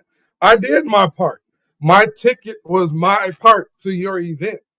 Now, anything I do extra is by choice, but it's not a demand. It's not a, oh, you don't, what's the word he said? You don't support. What did he say? What is that you said? He said you got your priorities out of whack. It's my priority to pay for your event. Mm-hmm. I don't get that. I didn't have a priority to buy a ticket. That's not a necessity. That's I'm supporting. That's I want to go. But if I never gave a dime, you still would have had to pay that money. I'm not obligated to go to anybody's thing or pay my money to anything. That's just the wording of that. Even that part would have made me mad. It's irritating, right? Yeah, that part would have had me sit down and hold the back of the bench or the chair on purpose to be on me not to get up. I would have held under my seat tight as I can just to show I'm not getting up. So this is something that I found out. John said, "Close the door. Close the door." I'll tell you the inverse side of that, and I've seen this happen in real life. I know people who would give, but because it was asked a certain way, they said, "No, I'm not giving to that." Then, like, that means you ain't doing it the right way. And so they was just like, and people who I know got it to give and would have probably dug in and gave $1,500 just because they got it and just because they can. But then when they hear something, they be like, "No, I don't like the way that went down." So I'm not going to give. Tell somebody, man, with your money, what you can do with your money. That, to me, that's crazy. I've never understood. And you have people that do that, like churches or pastors. And again, we're not saying every pastor, because as Zeke knows, most pastors are paying their own dollar amount. Yeah, that's what, like Eric said, we're not talking about. But let's get back to that part though, man. Why didn't the pastor just say, "Oh, we short, but I got it, saints. Y'all just spent y'all money. Don't worry about it. I'm gonna take care of the you know what I mean, the additional cost." He could have did that. Why you expect me and try to throw it? The guilt trip don't work on me in church. That's what that guilt trip don't work. That guilt trip don't work on me nowhere. Nowhere. Like I went past somebody homeless and they say, "Man, you don't have $1." I don't have nothing on me, which literally may be, I don't have anything, or we may not be somewhere where I can get some out of ATM. You don't mean you got on that shirt, you ain't got $1. You ain't got nothing. How are you attacking me? And you're asking me. It's like, wow, the audacity, like I have to give you something. That part too. And I don't mind helping the homeless. So anybody knows me, I'll walk down the street in a heartbeat and go $200-300 out the bank and just give people $50, $100, whatever. I don't mind it. But it's the like, it's almost like when people say Michael Jackson came from Gary. He owed his city something. No, he don't. Right. I don't have to do nothing. If I become a billionaire tomorrow, I don't owe. I seen a clip on 106 in Park. It's an old clip on 106 in Park where they had Wu-Tang on there. It was either 106 in Park or TRL. It was one of the two of them. It was one of them shows like that. I think it was 106 in Park. But either way it goes, it was one of them shows.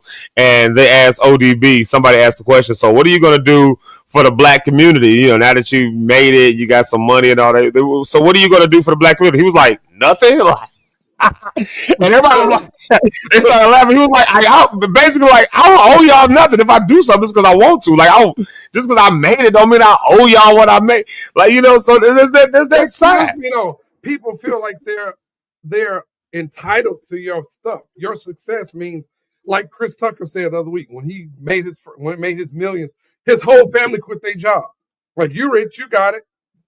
No. They would have all been living in boxes for all I care, because you don't just take for granted that what I have is yours. I don't mind helping you as a family or as a person, but I'm not obligated to do nothing. Period. Yeah. That's what anything. I got a daughter. My daughter's a grown woman. I help Deja because I love her and I'll do anything for her. But in all reality, I'm not obligated to do that no more. I did my part. She's an adult now. If I never reach in my pocket again, that don't mean I don't love her. That's like, you grown. You got to figure it out. But, you know, as parents, we help our children. But I'm just saying that's a different case than you know, it was people like that with me that felt like back in some of the BRL days, because at the beginning I was helping them cover some of the costs of, you know, rehearsal spaces. And like, you know, like, we ain't paying, you do it every week. This is not my obligation to pay this every week. So back to that pastor, you know, you can get money. It's just, and ask people, because the churches ran off donations, but don't try to manipulate people and try to guilt trip people, because the same thing, let's go biblical then, because it's a pastor. Ananias and Sapphira. What happened when Peter said, hey, bring an offering to the church? And they came, say, how much y'all sell that for? Well, we only made this amount, and try to hand it. He was like, you lying. And because you lied, you lied, dead. Boom. He died. The wife come up. Hey, how much did you and your husband sell that stuff for that you donate to the church? Well, what did he tell y'all? Such. Yeah, that's it. Okay, now you lying too. Boom. What if God was to reverse that situation on these pastors who's begging like that, or trying to guilt trip people into something? That's witchcraft. Honestly, when you're trying to guilt trip or manipulate people, pastor, you may not be putting a hexagon on the floor, but you're trying to manipulate people, and that's still called witchcraft. Witchcraft is anything when you're trying to manipulate somebody's mind and trying to get in their head and change their way of thinking. Again, Zeke, like you said, hey, y'all, you know what? Thank all of you bought tickets. This is not mandatory. We're a little bit short, but we asking, can you guys help us out a little bit? If you don't have to give, that's fine. But if you do, can you, donate whatever? I need $100, or we ain't, or what? I can get up and leave. You still gonna owe the money. If everybody in church said, or $100, or what? What could he have said? Like, what you gonna do? Sir, what you gonna do if I don't pay the money? What's gonna happen? Like I saw, but people, church, some people use some manipulative stuff. I saw a guy Sunday call this man up, and I ain't gonna say the name of the church. Yes, I am. It was at Jamal Bryant's church. It wasn't Jamal that said it. It was a guest pastor. It wasn't Jamal that said it. It wasn't Jamal that said it, for clarity. But this guest pastor stands this man up, right? Says, your daughter need a miracle. God is not going to do a miracle for your daughter unless everybody in the building shout. What if somebody's paralyzed, don't have legs? The miracle ain't going to happen. You know what I mean? It's like, don't lie on God. And that's the thing. Pastors, just be genuine and ask. Don't tell this man, because now, to me, that's your scapegoat, man, because you told this man God ain't gonna do nothing for his daughter. If the people, you taking the blame off you if it don't happen, to put it on people. Get up out of here. That was stupid. He was wrong. He's a dumb pastor. The guy that said he's dumb. Jesus.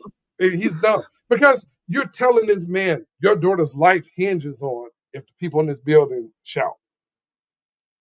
Now you got people in here who's so like that. Number one, that's unscriptural. God just tore the walls of Jericho down, but God told them to march around the building and shout. He didn't tell them. Jesus ain't never told nobody, if everybody in this synagogue gonna shout, you ain't being healed today. He never said that. That's so unscriptural and such a lie. And if the pastor on y'all, and if hopefully somebody in the line know who the pastor is, and pastor, you're a liar.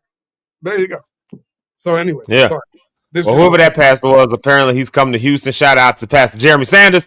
He said this dude came to Houston several times. Don't like his ministry. He's highly manipulative. Jeremy, give me his name so I can write a post about him, please, and tag him. Oh, Lord.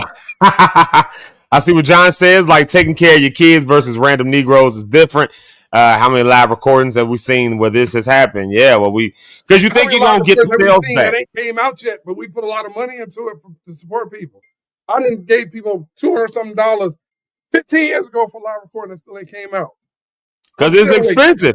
And that's why I say I get it. Like it be stuff that come up, especially if it's if you're not used to it or whatever. It be stuff expensive that come up you did not know.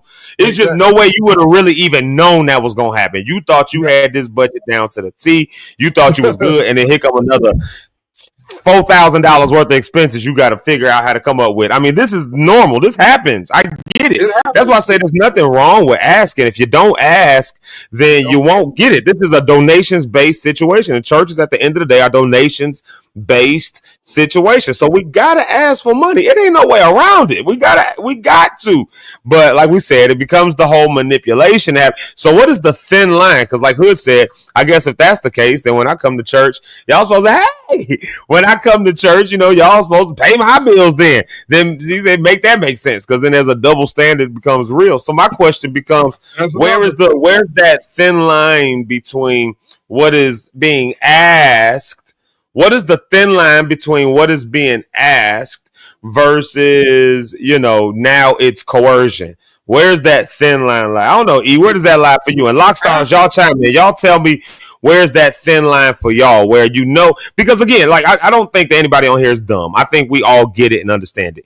Like your pastor's gonna stand up, he gonna ask for stuff. He might have I'm gonna call it a gimmick because I don't know another word to call it. But he might be like, give such and such amount because today is this or that and the other. Like we see that stuff all the time, and those things are cool. I got no problem with none of that. I'm gonna be honest with y'all. Like I said, full disclosure.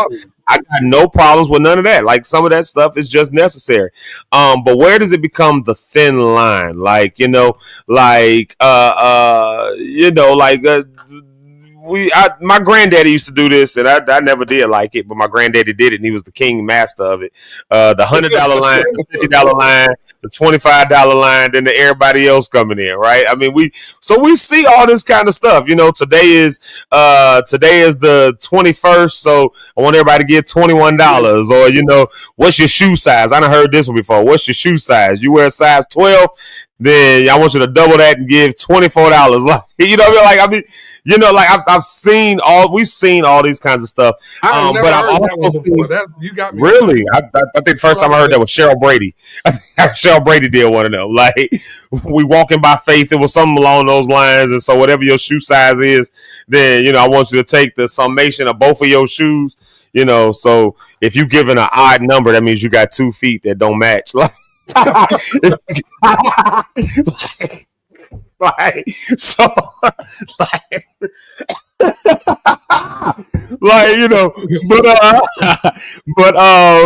maybe you wear half sizes. I don't know. I ain't gonna knock nobody. I ain't gonna judge nobody. Maybe you wear 12 and a half. I don't know. But for all I know, you wear a 12 and an 11. I don't know. But you just reminded me of something, Zeke. See, you reminded me, and it's not funny looking back, but it is funny. This guy. And it's funny. He was quick to shoot on somebody. Smart mouth dude. He was a sound guy. And he worked at this venue. And me and Lehman was together. We trying to sound check for the artist. I ain't gonna say the artist. Now, this is not making fun of crippled people. Please believe me. This arm was normal. Man. This arm stopped right where his shoulders at. His hand was where his shoulder was. Right where his elbow is.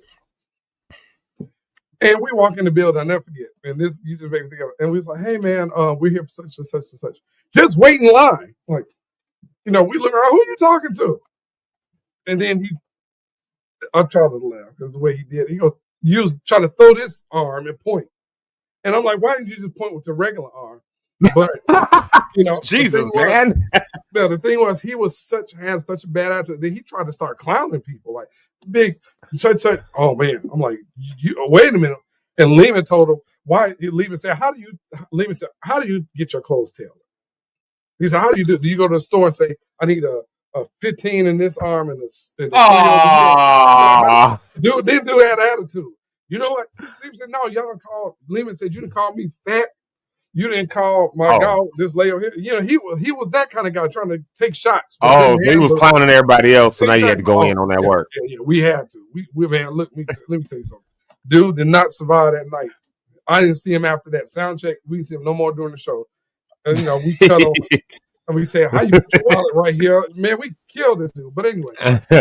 You was talking about that pastor. Well, go ahead. Yeah, I was gonna say you was talking about that pastor, and this comment came across. Said, "Yo, I was at a concert years ago. Pastor stand this kid up and told the kid, God was gonna heal his mom. The kid said his mom was dead. The silence that came over the church was crazy. It was super funny, but it was crazy." I saw this other week. This pastor tell this woman, "Come up here and shout." God, and he said, "Brother, God said this is your wife." The dude was like, "Well, I'm already married." Oh, I remember you telling that story. Yeah.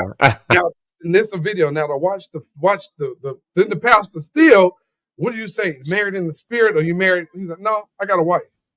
Dude was like, pastor, well, maybe there's a connection. In this. Hey, you can't say this, bro. You messed up. Yeah. There's no salvation after that. You can't pull that one back. Your mama said this one. Shout out to mama. You can't pull that one back. Ain't no salvation there. Your mama said, I don't mind giving, but if I feel like I'm being bullied, my money is going right back in my purse. Like I said, I know people who like legitimately got it. Like they got it and will give it. Like we'll give it. We'll dig in just because you asked. No other reason other than the fact you said you needed it. They will go in their pocket and give it, and then have said, "No, I didn't give anything to that because I'm not okay." I ain't gonna say. I be the one to be trying not to say people's names. That'd be Eric that be trying to tell everybody name. He'd be like, "Who was it? I'm gonna say his name right on here." But one of my family members who is a wealthy individual. He's very wealthy. We'll give just because. I mean, if nothing else, we'll give just for the tax write-off. Like I mean, literally that kind of thing. Like, and then be like, no, if I feel like the ask was done in a certain way, then I don't feel like you are a good manager of such and such, and so I'm not going to give into that. Because if you feel like you have to coerce folks, I've heard. Here's a language that I don't hear often, but I appreciate when pastors do it. I've heard it maybe 3, maybe more than that, but 3 that I can think of. Shout out to Bill Ellis because he be doing his ask, but I've heard him say this before. If you ain't got it, you can't give it. I mean, something as simple as saying that goes a long way. I've heard, shout out to Pastor Tony. He used to say the same thing. He was like, look, I'm not up here with no gimmicks, no nothing else like that. This is what the church needs. I mean, so he took the approach of just saying, hey, the church got XYZ need. We got to get this heater fixed, such and such. It's going to cost XYZ amount of dollars. If you can give it, give it. If you ain't got it, you ain't got it. Just give what you can, if you can, and when you can, so we can get it taken care of. So I've heard that approach. And those kinds of things go so far. Just those simple statements, they really go, I think, so far. And people appreciate that kind of stuff. But I'd say the one that I heard this weekend, and the crazy thing is, and this is why I'm making it so generalized, I don't want it to be all about just this one event where that pastor said it, because the reality, like I said, the wild thing is I've heard it so many times over the years in this way that it wasn't even just this one guy. This was just like one of many. This is just the most recent one I've heard. That's why I'm just keeping it kind of generalized and not saying his name, because if I say his name, I got to say about 40 other names. So, and 40 other events over the years that I don't even remember. But the way that it's done, which is like I said, that coercion, that bullying of, well, if you woke up this morning, you owe God some money. Or how about this one? Every time you come to the church, you should come with money. That's what that was one context where the conversation of it's getting expensive to go to church. Why? Every time I come, I'm supposed to have cash in my pocket. So I got to stop at an ATM. I got to do X, Y, Z. I got to do all of this because every time I step in here, I'm supposed to have this before I walk in. I'm a visitor at your church. Like, and what's crazy is, like I'm a visitor at your church. I'm just coming to check the scene out. I'm just coming to scope it out, see what's around. And what I get presented with is, well, every time you step in here, you're supposed to have and it's like, well, what if I paid my tithes twice a month when my money came And that's what it's gonna be. I done paid tithes, I done paid offering, I done did all. What if that's the case? You know, what if I want to just give freely? What if I want to? But the idea of because you're here, you owe this. But at that point, it's like you need to just charge a cover charge to come to. At that point, you just need to charge a cover charge. Like just have a cover charge for church, and then we'll be all right. You know, maybe we'll meet the bills at that point. You know, yeah. Look right here. That line boils me. Will a man rob God? It has to be the first thing they say. Will a man rob God? And it'd be like this. No, I didn't rob God. I did what I committed to do, and I've done that. You know, and a lot of people are on their way. Look what Jeremy says. I've learned that transparency goes a long way. Yes, pastoring is tough, and people don't deserve to be manipulated. So it's two different things instead. Pastoring is tough, but on the same time, people don't deserve to be manipulated. Like as a pastor, like I said, I'm with y'all. I get it. I grew up as a PK, so I understand it. If it don't get paid, it was my parents that was paying it. And I can go down to my grandparents, my parents, uncles, aunts. Like I've seen pastors, friends have to dig into their own pockets to cover expenses. So they got to ask. I get it. You got to ask. You have to. That's how donations-based organizations operate. But like I said, when does it become that fine line between simply asking, simply having some transparency, and then just telling people, well, hey, because you here, your crops are gonna dry up and wither if you don't do this. What's Brony got a problem? Pastor say you owe God an offer. I didn't know God came down to receive my money. Okay, interesting. I tell you what, let's do this real quick. Let's do this so I can see who just walked in on me. So I can see what's going on around here. Let me take a music break. We're going to come back with Reverend Dr. Richard Holmes. Maybe he can speak to this a little bit on this topic with us as we just dialoguing. What's the word I'm looking? Dialoguing. We just dialoguing. That's what we doing, y'all. We just dialoguing today. We just dialoguing. So we just dialoguing. So we'll come back with Pastor Rich Holmes and we'll keep this dialogue going on. We'll keep this dialogue going on. But y'all keep it in the comments. Y'all keep going back and forth with the comments with us. Let us know what you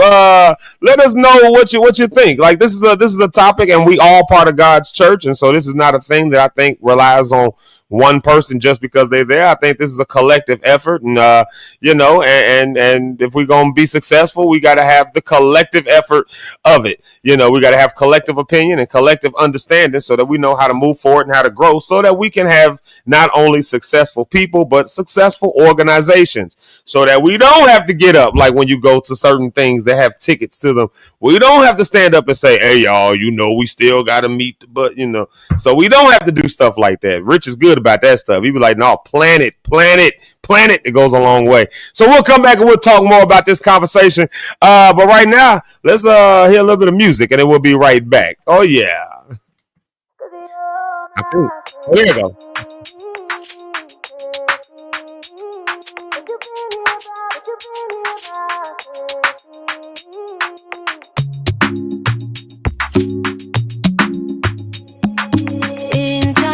Trouble, God, you've been my shelter when the world's shaking from all of the pressure. Come rain or shine, I'm covered through whatever weather. You are my refuge from now till forever. You've been so good to me, yeah, you've been so good to me, yeah, you've been with you, I could do anything, 'cause you're my safety.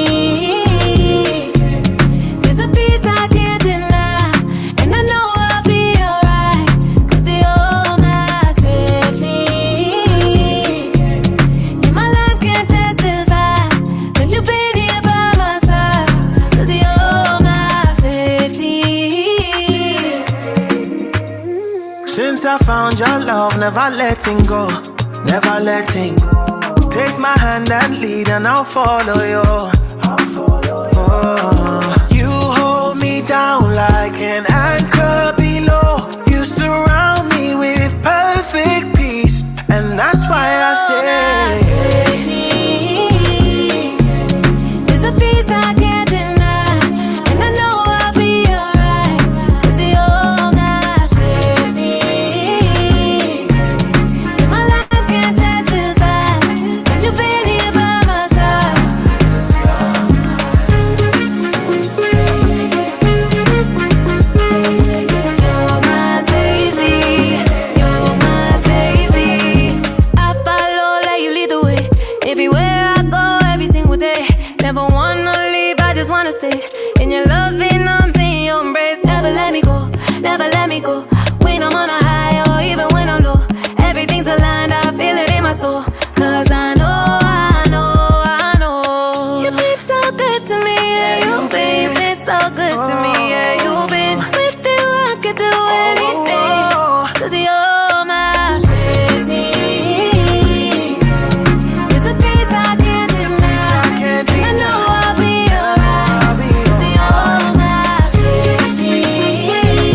And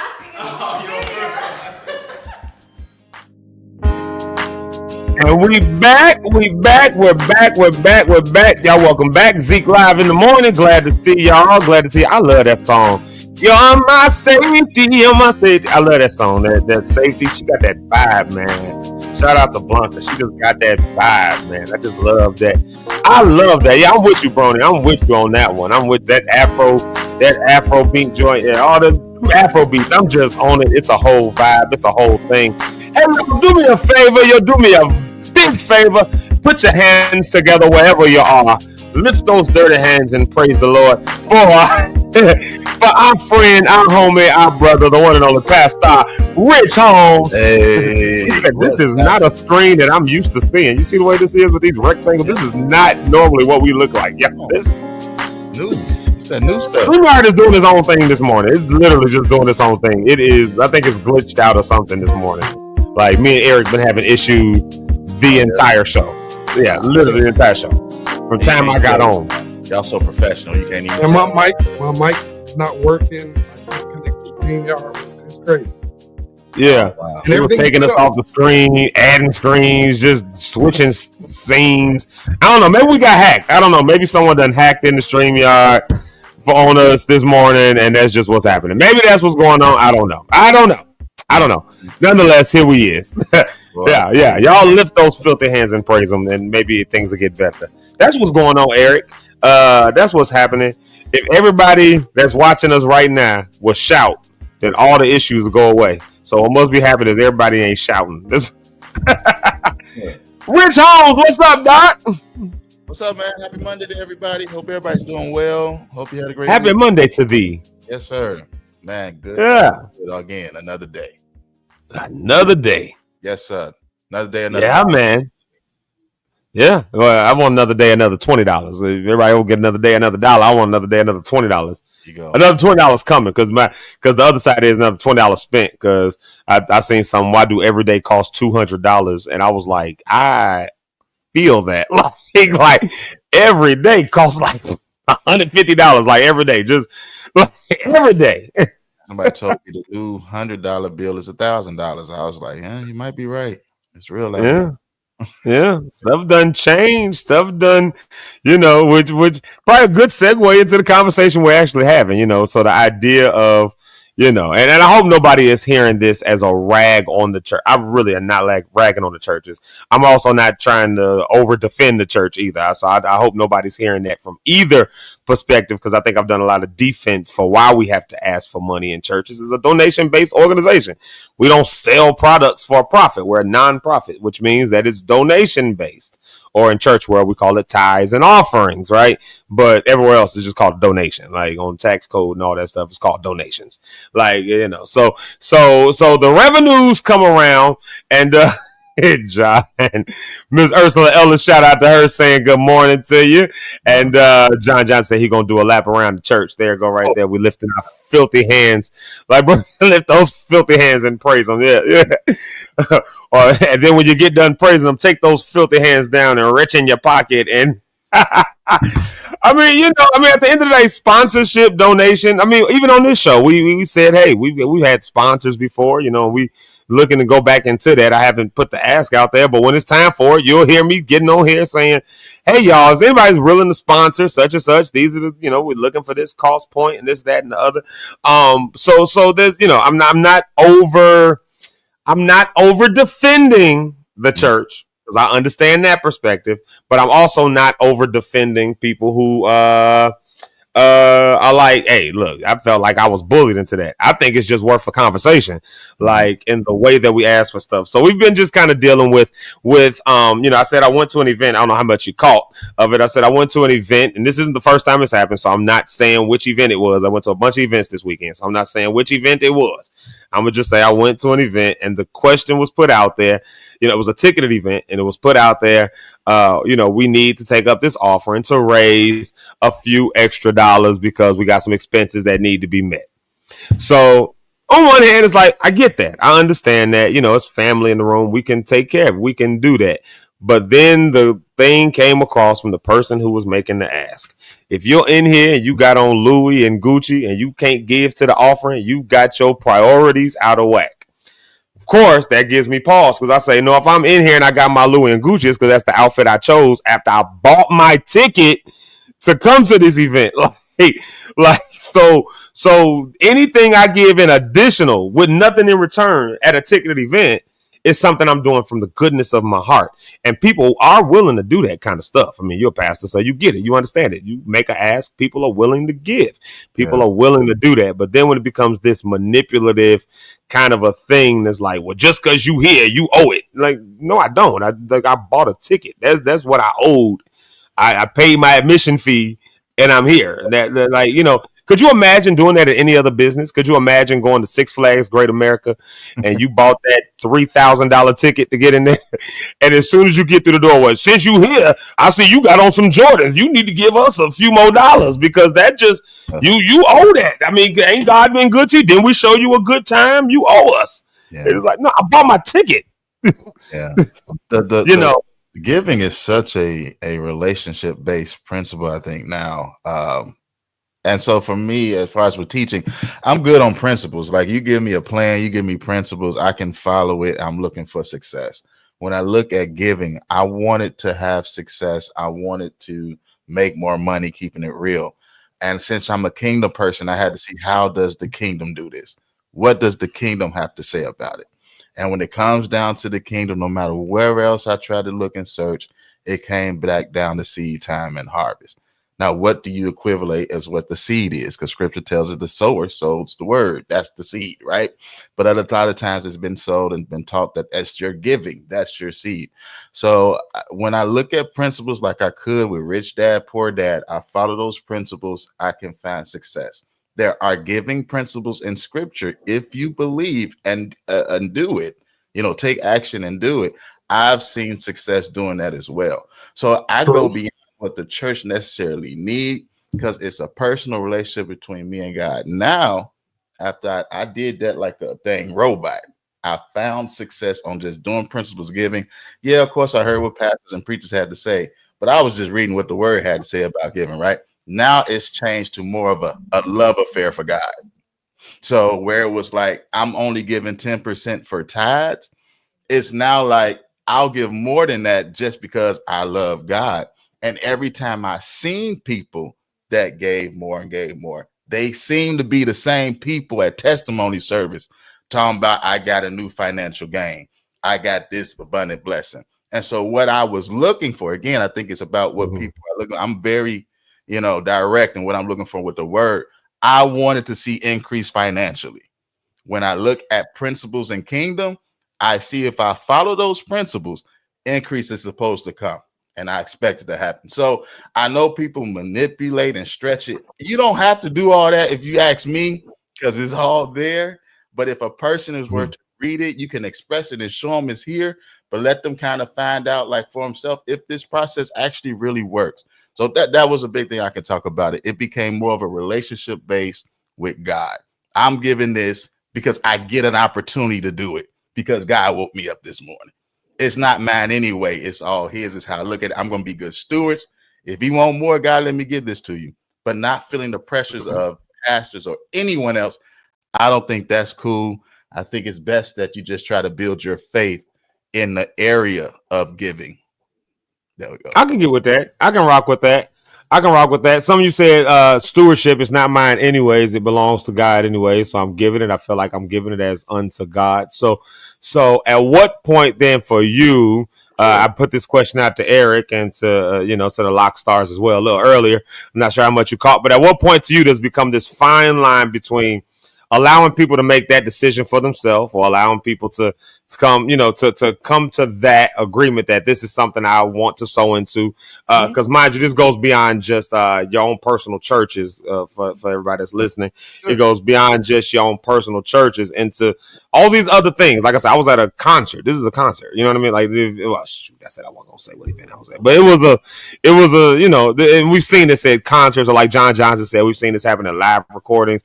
We've seen this happen at conferences, other things, like all this kinds of things that, again, where there's like this ticket that you paid. So it's like, okay, in my mind, I've given by the fact that I just bought this $300 ticket. Yeah. And then I get in the room and I get this. At what point is there a line of, okay, now you're coercing more out of me, not giving me the opportunity to even just decide, or even just being transparent and saying, hey, we have such and such of a need, because like with churches, it's easy to be able to say, this is a need. So I'll give this one quick example. So like last church I was at, we used to have a business meeting every February. Every February there was a business meeting. You knew what the church took in, and you got to see it year over year for the past 2 years. You saw what we did, and this what years is 2025. So you would have seen the financial statements, a reminder from 2023. You'd have seen what we did in 2024. You will see what the projected budget as a result is for 2025. We saw the numbers. We saw what stuff was necessary. There was just a complete transparency of finances that was going on into that organization, not this one, but into that organization. And for that, people would like, the air conditioning need to be fixed. It was well understood the AC need to be fixed, and people would give to that. If we needed we was going to run a summer camp, people well understood that, and they'll give. But what never happened, what I respected and appreciated, what never happened there was, I need $100 from, get the $100 line, all of the $50 line, like all of these different types of things like that. Yep. And yet people still gave. So, at what point for you is there a thin line between what's personal versus what now somebody is putting a weight and a pressure that becomes what feels like bullying or coercion? And maybe to this effect, have you ever felt that, especially as a preacher? Because you be the first person they look at. If you be a preacher at an event sitting on the front row, and then they ask for one of them arbitrary offerings, and then the pastor stand there and say, I'm going to start the giving off with $100. And then every pastor in here need to be giving the same thing. You're like, nigga, you don't know what's in my pocket? No, I think, again, when I was growing up, of course, pressures would come on in giving. Why do I have to keep giving? I come here all the time. Why do I have to keep doing that? Again, as I matured and got closer to God and his kingdom, I realized, again, I get the opportunity to give. It's not a big, oh my God, I got to give. No, I get another opportunity. God has blessed me enough to be able to give yet again. Oh my goodness, this is an amazing time. I'm so excited about it. So that shifted for me. So now when it comes to personal, yeah, there are moments, but I always, like I talk about choosing life, pressure is a choice. I can choose to feel this pressure. I can choose to not let this pressure bother me. And so for me, it was, you talking to somebody else. It ain't me, because I'm listening for the voice of God to give anyway. I'm not just giving based on because of my personal, let me take that back. There are moments where I just give, just to give. And I think those are incredible moments. And I think a lot of people feel free when they give, because we're supposed to freely give anyway. So when we're just doing that just to give, I think that's an amazing thing. So now when it comes to I'm listening to God, because I'm looking to get something out of this seed or out of this gift, out of what I'm giving. I'm not just giving and be like, all right, God is good, let me go because I went to church. No. I have a purpose for what I'm giving for. I have something I'm looking to get this kingdom produced that God wants in this earth. I know it needs finances. I know I need direction. I know I need relationship. All of that is tied up into my giving. So that's how I look at it. It ain't just some money. It's what I'm pouring into to invest to get what I want to get back from God out of it. So that's how I look at it. So if pressures come, they gonna come. It's up to me to succumb to the pressure. I mean, just like in both, I can feel pressure. It can come.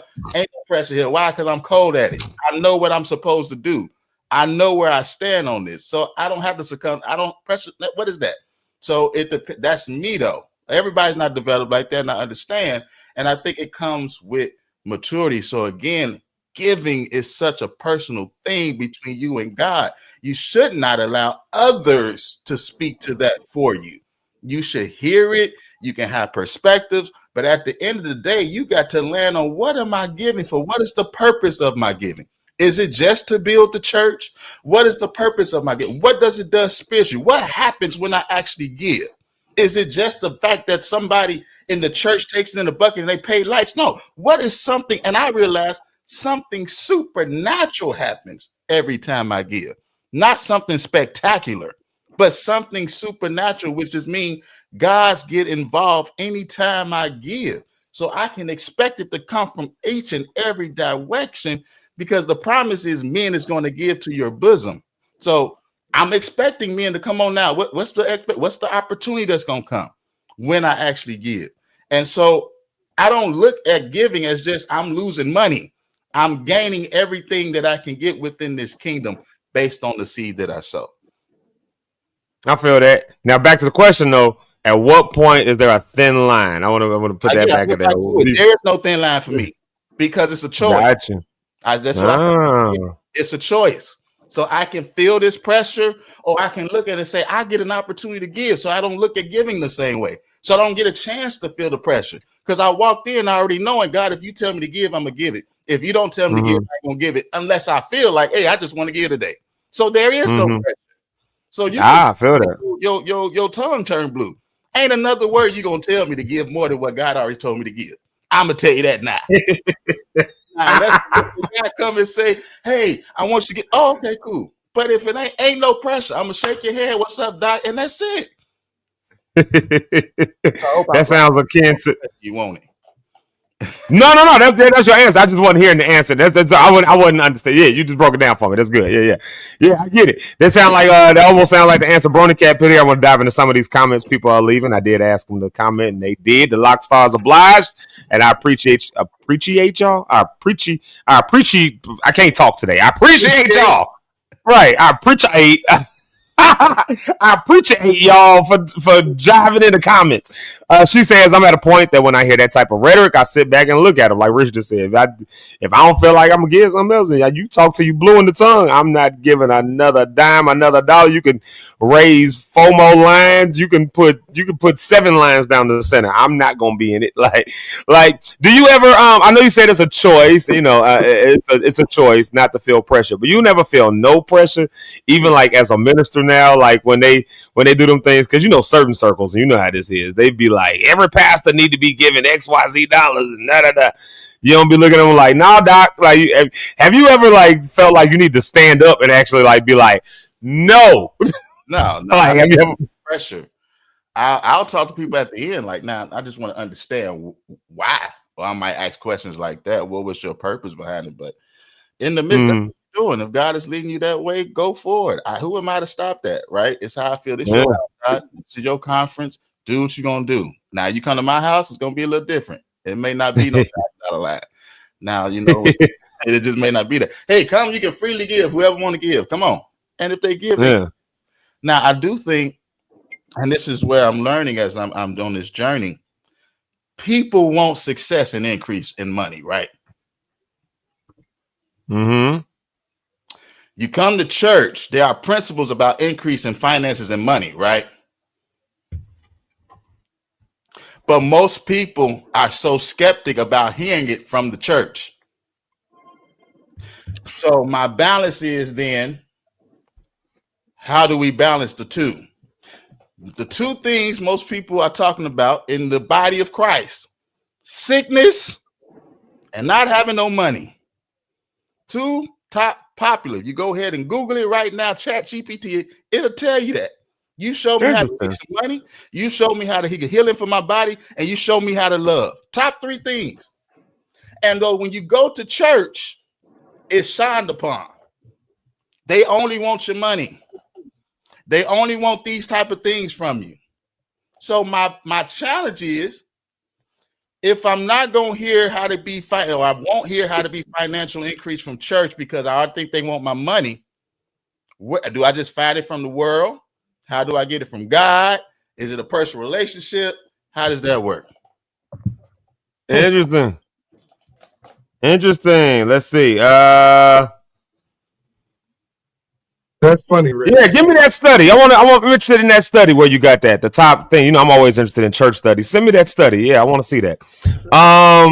Let's see here. I want to dive into this one real quick. Poor planning on your part does not constitute an emergency on my part. That usually is those instances of the emergency offering as a result of poor planning. My friend Hannah said something before that just I really agree with it. She said, like, why do we always expect the Holy Spirit just to show up in the moment? How come the Holy Spirit wasn't there from the planning? Like what was the Holy Ghost? when you was planning this thing. Like all this Holy Ghost is telling you to stand up here and do this song now and sing that and telling you now to preach this sermon. I'm not saying those times don't happen, but every week you gotta, every time you do an event. Now, so where was he in the planning? He went to offer. Now the Lord is saying we need to ask for such and such, and really it's just we didn't meet our budget. We thought we was gonna sell more tickets. We thought we was gonna have more registrations. We thought we were gonna have more. We thought we was gonna have that. We didn't make it, and we still got to pay these musicians, and we got to pay for the rental on this. And I ain't got it to pay it. I didn't have it in the reserve. So it's like, where was the Holy Spirit in that? So I get it. Like my uncle said, that's my Uncle John. Shout out to him. I was with him yesterday at dinner, last night at dinner. Matter of fact, Eric and Rich, I gotta talk to y'all because I gotta call my uncle later about something. Tell me what y'all think. So that's my reminder right there. But the poor planning thing. That's a true statement. Your poor planning, or how about this? Let's say it wasn't poor planning and a monkey wrench, as we all know, come in there. That's still not my obligation to fix for you. It's still not. Now we can say the Christian thing would be is to step in and help my brother out. But yeah, that's how I feel. This also goes back to rainy day planning and have something put back too. Also, so I think it's both. I get both, but I agree with your uncle on that one. I mean, I'm saying, I'm on both sides of that equation. I get both. Or like for me, I say if it's my church though, like if it's my church home, and that's why I say I'm on all sides. If it's my church home and there's a need, guess what I'm doing? Well. Like it's my home, it's my space. I'm gonna dig in my pocket. I'm gonna figure something out. I'm gonna give. If I ain't got the money for it, I'm gonna figure out how to maybe volunteer or something like that because it's part of the community. I'm part of that. But like, what happens when it's not your community? Like, this is not my community. This is your random thing that you threw. Like that I came to support. This is not my church. Yeah, I paid my registration. Your building fund. Why am I paying for the church to get a ramp? I don't go here. I'm never gonna use the ramp. I'm never gonna use anything at the facility. So when I'm at churches, I don't feel that pressure because I was at an event not that long ago, sitting in the front row. And it's like, oh, we got all these important people in the front row. All of y'all give $50 a piece. Come on, bring it up. I didn't move. I just sat there on my legs crossed and looked straight ahead at him. Yeah. Direct eye contact. I'm not going to just jump up because you said I didn't feel it. And nobody around me. You can elbow me till your shoulder, your elbow is sore, and my arm is aching.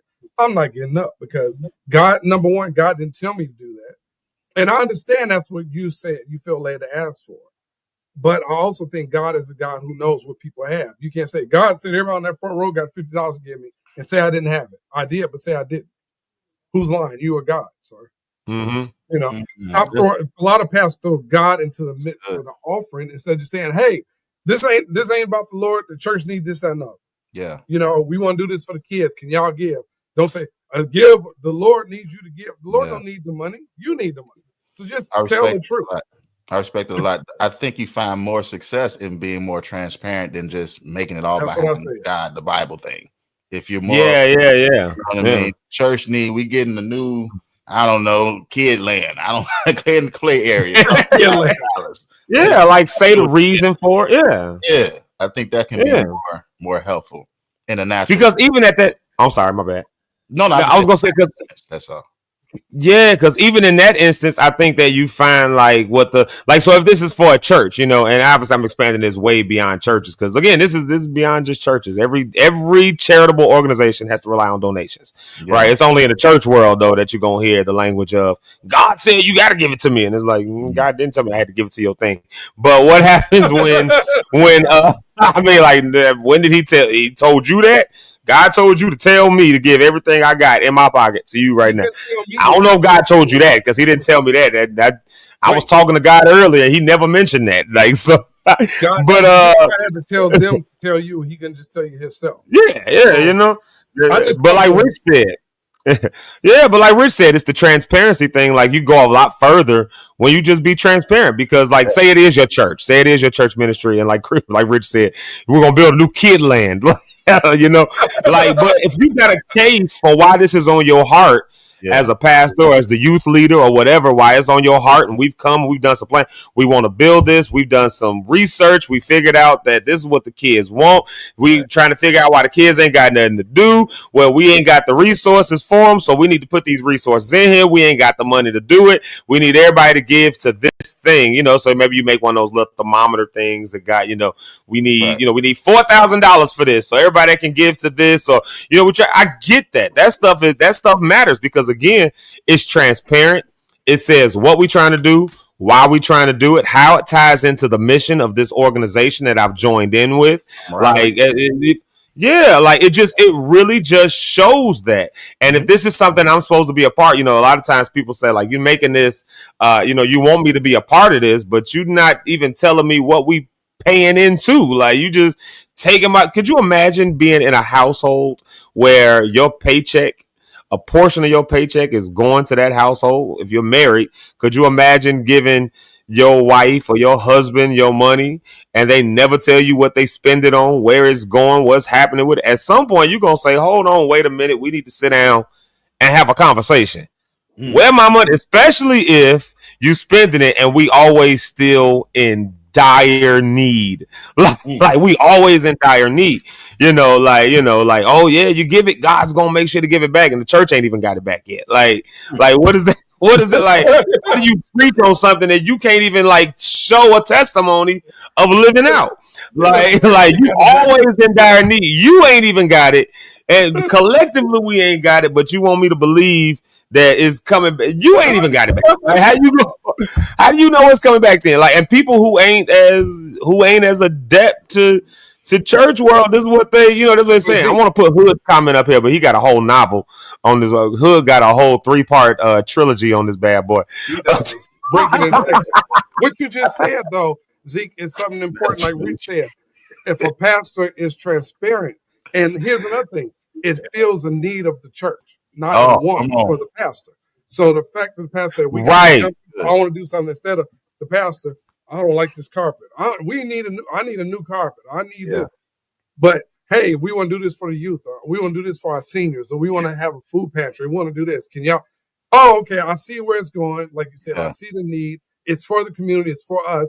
But the thing about churches too, and I wish pastors, not you, Rich, but some pastors, when I do this, the pastors beg for the money to get the money. And then when the members come and say, hey, can you help me? It's like, we ain't got it. That I'm trying to figure that part out, and maybe I'm like, you ain't got it. We just did we just raised $195,000. Yeah, asked you for $300. Help me. You said, oh, we ain't got it. We gonna pray for you though. God will send it to you. Let me come in. Let me grab my hand. We go touch and agree. Nigga, don't touch me. Touch your bank card and go in there and get the money out. Touch the secretary on the shoulder and say, hey, can you cut a check? Because, and just like some pastors that come to the members who've been there their whole life and tell them, oh, you can't. Your funeral here, oh, it's only gonna cost you this. I don't get that either. This person that's sown into your church, because this church is like that somebody's child dies and the member person and the pastor, oh, we can't do it. You got to pay us to have a funeral here. It's like, now if you're written an outside church, that's one thing. But this is your home church. You've been at your whole life. I can't get buried there. I can't come to you all when I need help. But you got that big thermometer on the wall, or that little blessing bucket hanging up where you want, get up out of here. I like Rich. I can't figure that out. Yeah, I'm still working on that too. And I just want to say something to a certified Zeke Live Lockstar Brony Cat. I just want to say something, because I pretty much said the same thing as Hood said. And you keep telling me, oh no, that I ain't giving, I ain't doing it. And I'm just trying to see what's the difference between what Hood said and what I'm saying, Brony. Help me out. Help me out. Oh, yeah, it's the same thing. I just want to know, because is it just because I don't know. I'm just curious to hear if there is a difference. And I just want to know. And it's no pressure. I'm cool. Trust me. It's just having dialogue and understanding what it is that's being said differently. Maybe I'm conveying it wrong. I don't know, from what Hood is saying and what I'm saying. Maybe y'all read and tell me if I'm saying the same thing. Am I tripping? I don't know. The Hood got a trilogy on here. I'm gonna flash it across the screen. I cannot read all of this. We gonna go to the library, y'all. Let's go to I'm gonna let y'all read it. Go to the comments. This is why you need. Well, he's on Facebook. I was gonna say that's why you got to be on YouTube. Look, not you being on Facebook and YouTube. What? Like, I was gonna tell people go to YouTube so you can see the comment, but it's on Facebook. This one is on Facebook. But I get what he's saying. Like, how I'm not in there with somebody. Like, I remember. So last year we went to we was out with our boy Will C. He was on last Friday with us, and we was on the show with him. And we had a Jordans party. I don't own but 2 pair of Jordans, and neither one of them are things that I will wear out, especially raggedy now, that I will wear out to an event. So I had on some fresh Jordans at the party. They weren't my Jordans, though. I walked in with a fresh pair of Jordans, but there was Will's Jordans. He gave me a pair of Jordans to wear for the Jordans, but I was like, I'm not going to spend $200 for a pair of shoes I'll never wear again. He was like, I got plenty. I'll give you a pair. So if you saw me walk in looking fly with a fresh pair of J's on, it wasn't mine. So now if you saw me with that and you said something along the lines of, you walked in here with fresh Jordans, you owe God more money now. It's like, nigga, these ain't even mine. Like, these ain't even my shoes. Like, you don't know what situation I'm in. That's kind of what Hood, if I'm summing up what Hood was saying in part 1 of his trilogy. But maybe this is the comment you were going here, pastors. Huh? Maybe this is the comment you were thinking of, Rich. Okay. You said what, Eric? No, I'm just saying Hood's thing is like a Harry Potter book or like the Bible. You got the book of the law over here in the Bible. You got the whole New Testament. You got the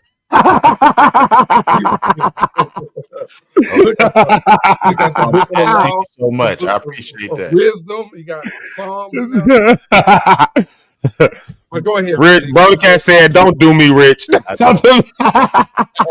I think she was just in agreement with Hood, because there's the other side of it. Like, for us that's on here, we come from one perspective. And this is something I'm learning over the last couple of years. This is honestly something that I'm learning just over the last couple of years, that I have a very from growing up, a very limited perspective on church and church operations and all that. So it's some stuff I just get because I think I understand a lot of the context behind it. Mm-hmm. But now I'm in so many more situations where when that context is not there, all people see is the surface. And when they hear and see what's on the surface without understanding the fullness of the context, it's kind of hard to justify what they see it on the surface. So, like, to stand up and be like, hey, we need dollars, this, that, and the other. And that's all I say. Well, people don't understand it. The reason I'm asking for this is because, we got a $10,000 mortgage. If you're in the city, that's not unheard of. That needs to be paid for us to be able to be in here. And so, if I'm gonna give and the church door still look raggedy, like we've been giving to the building fund and we can't get this repaired. Well, what y'all not hearing in context, maybe because it's not transparent, is that we've been raising this building fund, but every time we get it to $1,000, something else went wrong. And if we don't address that, like right now, we want to put those new doors on the church. Yeah, we want to do that. And we was almost there with the money. And as soon as we did that, the heat went out and we was coming up on wintertime, and if we didn't take care of that right now, it don't matter if we got a new door or not. You see what I'm saying? You know what I'm saying? Like, but people don't hear that context, and so without hearing that context, what ends up happening is they're like, yo, why are we always doing, but like with any organization, it has to continue on. Like, you don't pay an electric bill one time and then that covers you for the next 40 years. You got to pay it every month. Like, so the community comes together and puts that stuff out there. But like, one thing I've learned, transparency goes a long way, not only for the people who ain't from church world, but for the people who are in church world. You take somebody like Brony Cat, I don't give my tithes. I give an offering when I can. Don't tell Lisa. That's my mama. She said, well, she see it now, Bronya. But this is somebody who came from church world. I'm putting you out there, Bronya, just a little bit. She from the church world. Like, so you got people, Hood, making his comments. He's from the church world. So these are pressures that people feel, and I'm with you, Rich. Like, I don't feel no pressure one way or the other. But that's why I say I got a limited perspective on that, because that's how I am. Because I know all the context of it. And also, I don't mind looking at it and being like, you should have planned better for this. Like you don't ask me for what you should have planned for. Like I'm with you. You ask me till you blue in the face. You can ask me till the Lord comes back and punches you in the guts. What's not gonna happen is me digging in my pocket just because you've been up there for 30 minutes. What's probably more than likely gonna happen is I'm just gonna miss the last part of this event because I'm not gonna stick around here to keep hearing this. Like, you know what I mean? Like. Yeah. Like that's probably what's gonna end up happening. But like I said, I know people who one of my cousins, he would give just because wealthy. He would give just because you had the need. If you just simply told him this is what was needed, he might reach in his pocket and say, hey, you need $1,000 to make that happen. I got $1,500. Go ahead and take that, and then make sure such and such. But then you give him the gimmicks and all that. He'd be like, no, I'm not. I don't pour into unplanned territory, or if we were using church language, I don't sow seeds into unfettered ground. Like you ain't fed, you ain't unfettered the ground that you need to, and you want me to sow seed into it. It's not going to grow. I can look around and I can tell the seed is not going nowhere. I've done that for sure. Like, yeah, I can tell this ain't. I'm not sowing in here. I ain't no giving. This ain't it. Then there's no. I told you to go ahead and do it. Oh, okay. Maybe that's something they're learning from it. Let me go ahead and do it. Yeah. $50 ain't nothing huge yet. Yeah. I'm working on it. Yeah, but that transparency thing goes a long way. Like I said, because when churches like have to break down a financial statement and show it to their congregations, then it's kind of hard to justify why the church is taking in, I don't know, depending on the size of your church, but maybe you take in, let's say you take in $2,000 on the week. That's a pretty decent number for most churches today's world. You got a church that got 30 to 50 people and you taking in $2,000. You're doing a pretty decent offering, a really decent offering actually. Like, so let's say you bringing in $2,000. Well, it's kind of hard to justify. Then when we're looking at the music ministry and 1,300 of that went every week. So we brought in 2,000 and 13 went to just paying musicians and singers for praise and worship, but now we got a special offering being asked to take care of such and such. When somebody with a basic sense of accounting can look at it and say, well, if we just didn't have the bass player, if we just didn't we fine with just a piano and a singer. You want a bass player, a guitarist, the organist, and I'm using this as an example, but I've seen this happen in real time for real. And I've seen churches shut down as a result of this. Like we taking in, most churches, I'm giving a generous number when I say 2,000, but some churches you bring it in 1,000, but the expense for the band is $1,100. So now the pastor is complaining because I got to reach in my pocket to go and pay the expenses. You don't really actually have to in this scenario. You could just replan the way you do service. Yeah, it's keeping up though, Doc. You got to keep up with what's going on in church now. Everybody got a high band. Well, not everybody, and that's most people that's top popular churches got big bands.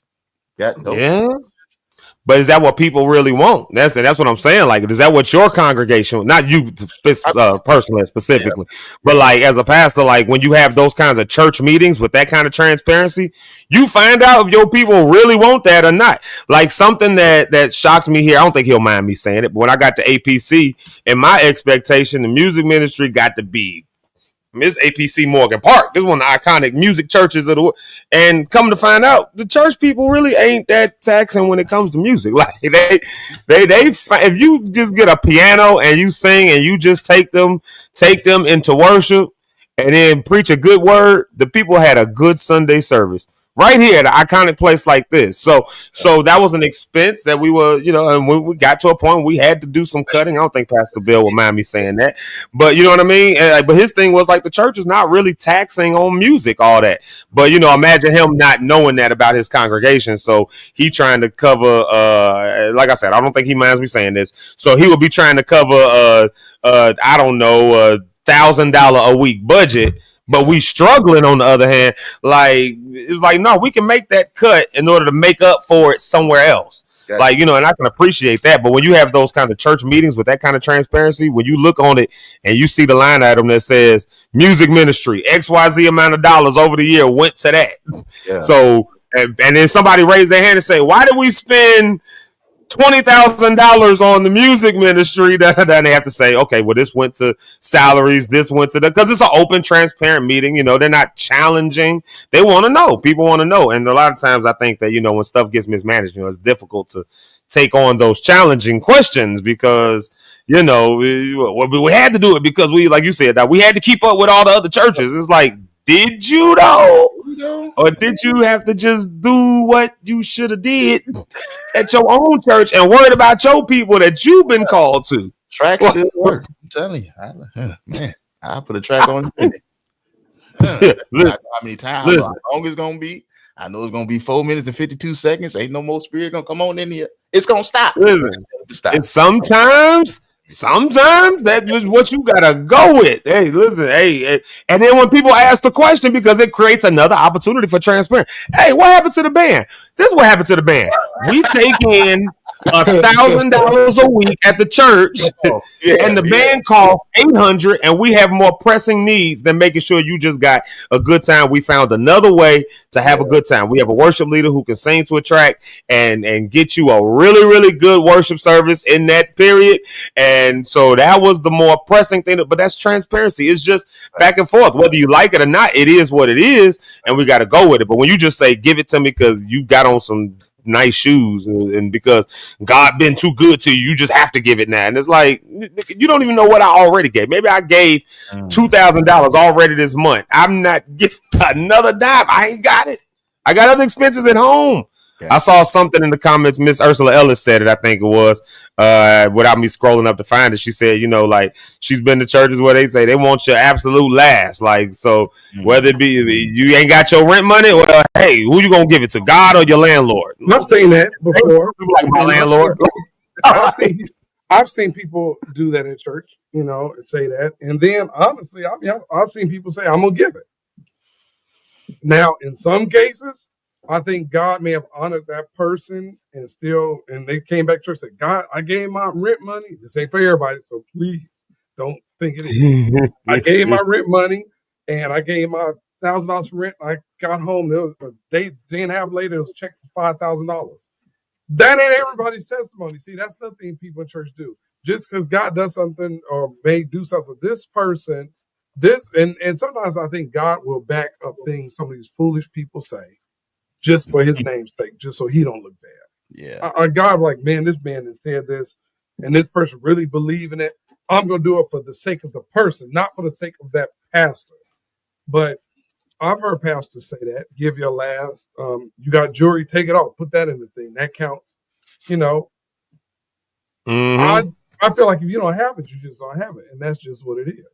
And then, but don't guilt the people when they don't have it. A lot of them guilt people. You know what? Well, the ones you'd have had it, God is going to give a special blessing. Well, I don't need you to bless me no way, sir. But for those who may, not have that mindset understanding in church, now you may send people in a depressed state. They're like, man, God not going to bless me because I didn't have it. What if they're a new Christian person who don't know no better? You've said that. Now this person leaves church depressed down and like, oh my God, I don't have it. Now they panicking. And like, we got to be careful what we say. Yeah. We gotta be careful because you don't know, like, especially if you're trying to reach people that ain't from it. Again, transparency does go a long way. I think really that might be the thing because there's so many sides to this. That's why I say, you can't get away from asking for people to donate. And use that terminology very carefully. You can't. I'm using that intentionally. You can't get away from asking people to donate. You can't get away from it because you would be even more pissed off if you walked into your church and everything was sales. Like every time you go, buy this, buy that, buy this, that, you just got a sales pitch. You probably never walk back in that church again. You'd be like Jesus flipping over tables and stuff. Like there would be. So you ask people to give. You ask them to donate. Sometimes you ask them to give a little extra. Sometimes there are needs that come up. Sometimes there are pressing needs that came out of nowhere. You weren't expecting those needs. Like it happens, just like it happens in your home. I love what Hood said. down here when he says churches have to pay like business if they open 7 days a week. 7 days a week, that utility tab gets wild, even just for being a house of worship. Yeah, so we still got to pay rent, mortgage, tax on the, we may not have like sales taxes and stuff, but you still got property taxes. You got to pay insurances. You got to pay. We ain't even got into paying salaries because most pastors don't even take a salary, actually, believe it or not. Like, we ain't even got into money that goes to people. We just talking about the expenses. You can't go to Commonwealth Edison or NIPSCO if you're in Indiana or wherever you got in your state. You can't go there and be like, hey, listen, we love the Lord and the Lord will provide. They're going to say, well, then when we shut this off, we'll wait for the Lord to send his payment. That's what they're going to say. Like, so we'll wait for the Lord's check to clear. Like, until then, we're going to go ahead and click that switch off. You can't go to the water company and be like, well, the Lord, are we doing the words? We doing the Lord's work. All right, well, we're going to shut this off. When the Lord sends his check in, we go, like, you can't do that. Right. When the Lord sends his check, we'll turn it back on. Like, they say, I couldn't pay the water bill, but the Lord got it. Well, that's fine. We're going to shut off. Let the Lord give you a rain cloud. Well, if the Lord got it, go talk to him. Right. Go talk to him then. And let the Lord give you your own personal rain cloud in your house, and a mini sun to light your building, because it ain't happening over here. Came up, didn't have a lot to give, and said, get out of here with that widow mic. That's crazy. What? He told her, get out of there. And Jesus said, this woman has gave the most. Isn't that crazy? The Savior said one thing, and the pastor said, get out of here. But Jesus looked at the same thing and said, like he told that woman, she has given more than any of y'all in here. The man says, get out of here. But the Savior says, go. Isn't that crazy? Crazy. Ooh. Yeah. What's the name? What's the pastor's name? See, I've been trying not to call people out. I just call the situation out. Eric be like, I'm going to make a post about it. What's that pastor's name, Ursula? Inbox me that. That got to know it. And just for them that was asking me who was talking, Pastor Marcus Thomas was the one that told them that Jesus Christ, Eric. His baby wasn't to be healed if the people didn't shout. That was Pastor Marcus Thomas that told that man, if everybody in here don't rejoice, God is not going to work a miracle for your child. Pastor Marcus Thomas. That's it. That's all I want to say. Jesus. We're going to have to, maybe we'll have him on the show. Maybe we're not big enough for him yet. We're not important enough for him yet. He had Jamal Bryant Church. We ain't big enough yet. I would love to get some of those pastors on here and argue with them the whole show. Well, I think these conversations are worth it. I think these conversations are definitely worth it because the church kind of like the old saying said. I think one of my mom's co-workers is coined this phrase. We ain't in it for the money, but without the money, we ain't in it. So we got to raise money. We got to. The world operates on that system. We used to operate on a barter system and all that. Somebody invented money one day, so we didn't have to carry big sacks of gold and chickens and things. So we got to ask for the money. It is a thing. But, I don't know. Maybe there could be a better grace from all sides. People can understand that the church needs money, but the church can understand that people got what they got and they're going to give what they're going to give. So maybe that conversation needs to continue on, carry forward so that people like me with limited perspectives can continue to understand. And I appreciate people who are willing to just outright say it. Like, nah, I didn't like that. I did not care for that. Like, I'd be having conversations with my wife and she'd be like, nah, I'm not. Like, yeah, she gives me new perspective. So, yeah. So, with all that being said, we don't went over our time, but that just, this weekend, that just, like I said, a couple events that just bothered me. When I hear words like it's getting too expensive to go to church, I say there's something that is going wrong from the pulpit to the pew. That's the impression people essentially leave with, and that means it's a conversation. The windows to the wall. It's all messed up. It's all messed up. Well, go to the right church, then what's going on from the pulpit to the pew is going windows to the wall to the sweat drop down pastors. We ain't gonna talk about those guys. I thank God that I know some good people who don't do that. Praise God, I know some good people who ain't pimping out their congregations. I ain't even just talking about for money. I'm talking about for the for the booty. I'm talking about that. So I'm praise God for that. I'm glad I know some. All right, I'm about to start meddling. So let's do our round table because I was about to say something about the one pastor, the specific one. Okay, go ahead, Eric. Go ahead, bro. Go ahead, let me start a track. Let me get a good track going here, something nice and inspirational to bring us back to Jesus. Because I was about to start meddling on that particular pastor and be like, I know. Hey, you need to ask one of your boy toys for. Sir. No. All right, no more meddling. Go ahead, Eric. Give us your round table because I done started. Wow. Yeah. Hey, thank y'all for tuning in today. I'll be back with you guys on Friday morning. I'll be in and out this week. I'm traveling again this week and next week. But I hope you heard something. Again, we're not against tithe paying. We're not against giving to the church. Like Zeke said, we believe in those things. It's just pastors, practice how you do it. Be more transparent with the people. Tell people where the money's going. It's okay. It's their money. They have a right to know where it's going, even if they gave it to the church, right?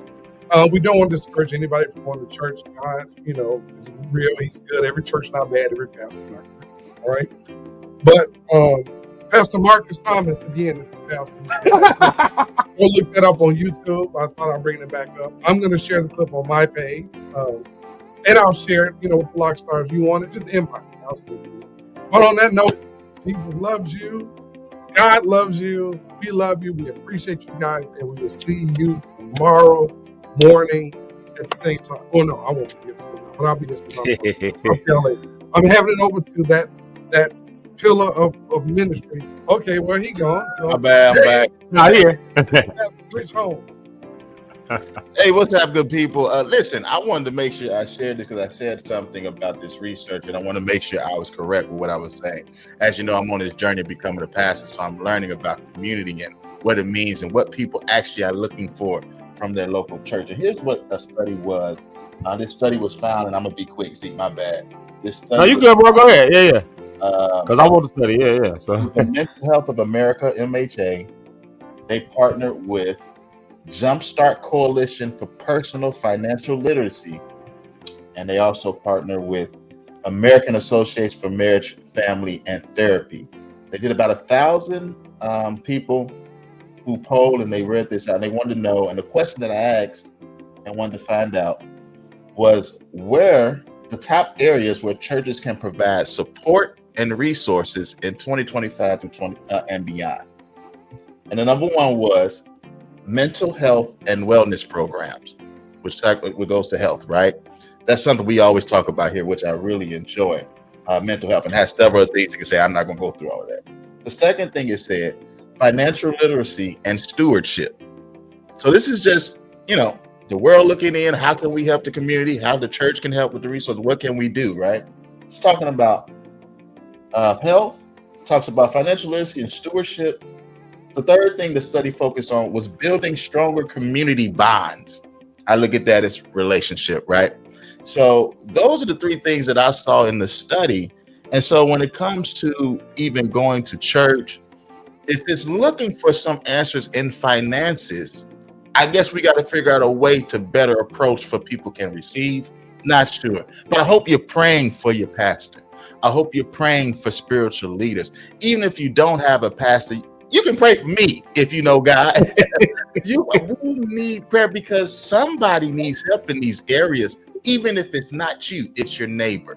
Even if it's not you, it's a sister, it's a cousin, it's a relative that need these type of support. So we're asking, and I'm asking that you go ahead and pray for these spiritual leaders to help guide where it is we're supposed to go. As me and myself as a pastor, I pray for you to develop your relationship with God, to hear his voice, and the voice of a stranger you will not follow. Hey, like I always said, we said a lot of stuff today. Life is choice driven. You will live and die by the choices you choose to make. I got a hint for you. Choose life. God, thank you for this community of believers, people of victory, success, and people that even doubt even right now. God, we thank you that you still a God that stands with us in the midst of our trials, in the midst of our struggles, in the midst of our confused state. God, you are standing right with us, letting us know, keep looking unto me. That's where your help is coming. Keep looking unto me. That's where your joy will show up. If you can find and see me in all things,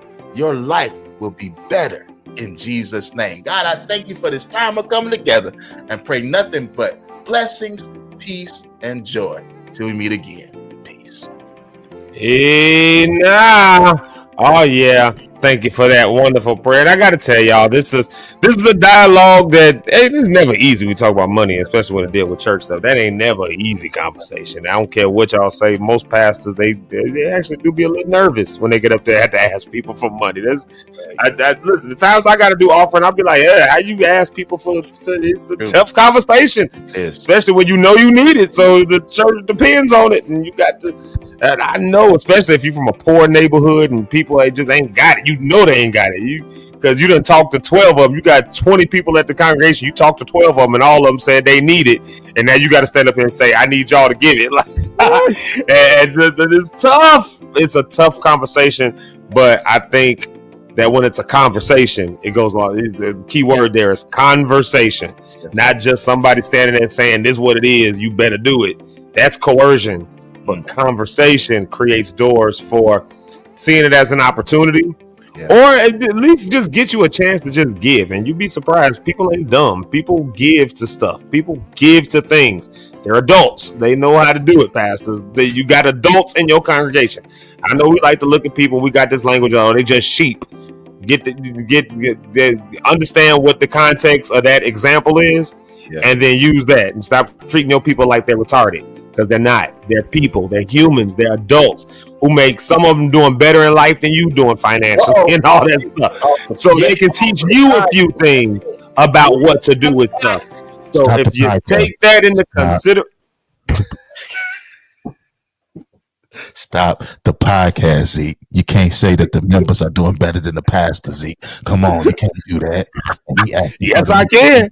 Listen, yes, I can. You got members in your congregation. You might have members in your congregation making 2 6-figure jobs. Both of them. Just wealth stored up for them. And I'm saying, all I'm suggesting to the people is if you give them an honest. Eric just put himself on screen and disappear. Like, if y'all give them just an honest, and that's what I want to wrap it with. If y'all just give them an honest conversation, just honesty, you'd be surprised how far that will actually go. And, that's all the people are saying. I believe that's all the people are saying. Rich Holmes, I think your prayer went to heaven because you got a double amen with some emojis. My God, you got prayer emoji, hand emoji, fire emoji. You shot my time. Yeah, shot.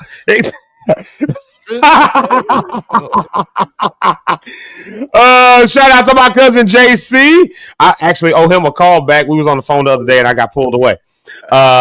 And then my auntie Regina, we mentioned her earlier. I said I got a chance to see all of them and everything. I said they was getting on the road. So then she says they headed back. She said they headed back right now. So they got 20 minutes. So shout out to all of my family that's riding in the car on the way back to the ATL. I love y'all. And I was happy to see y'all this weekend. I only got to see them for a few minutes, but I was like, I will not leave Kankakee without seeing my people. So they made sure to come and see me. Hey, y'all, I love y'all. I appreciate y'all. I know that was a tough conversation, but the mamas of the show said we was doing all right. I saw Eric's mama say, great start to the week with interesting conversation. And I know I saw Mama Pastor Cynthia Cohen in there. Great conversation today. Manipulation in any area is never good, especially in God's house. We must be aware. Jesus didn't say, can y'all just pray? Jesus didn't say pray. He said watch and pray. So you better watch what these people doing. And it's funny that the watch came before the pray. So watch and pray. So some of us ain't watching and we getting manipulated and they getting us for everything we got. But have a conversation with your pastor if you want to understand what they get. And most pastors, I got to give it to them. We getting off of here. Most pastors are going to be generous and actually talk to you about what's going on. They may not say it in a public setting, and maybe that's something they can reset. That's up to the church bylaws and church. Y'all got to sort that out. But if you go to your pastor, I'm sure they would say, hey, this is what's going on. Yeah, this is what we got. This is what was coming up. This is what, and they had that conversation with you, and that's okay too. But you got to be willing to talk. You got to be willing to have a conversation. If you were a pastor at church that can't do that, watch and pray.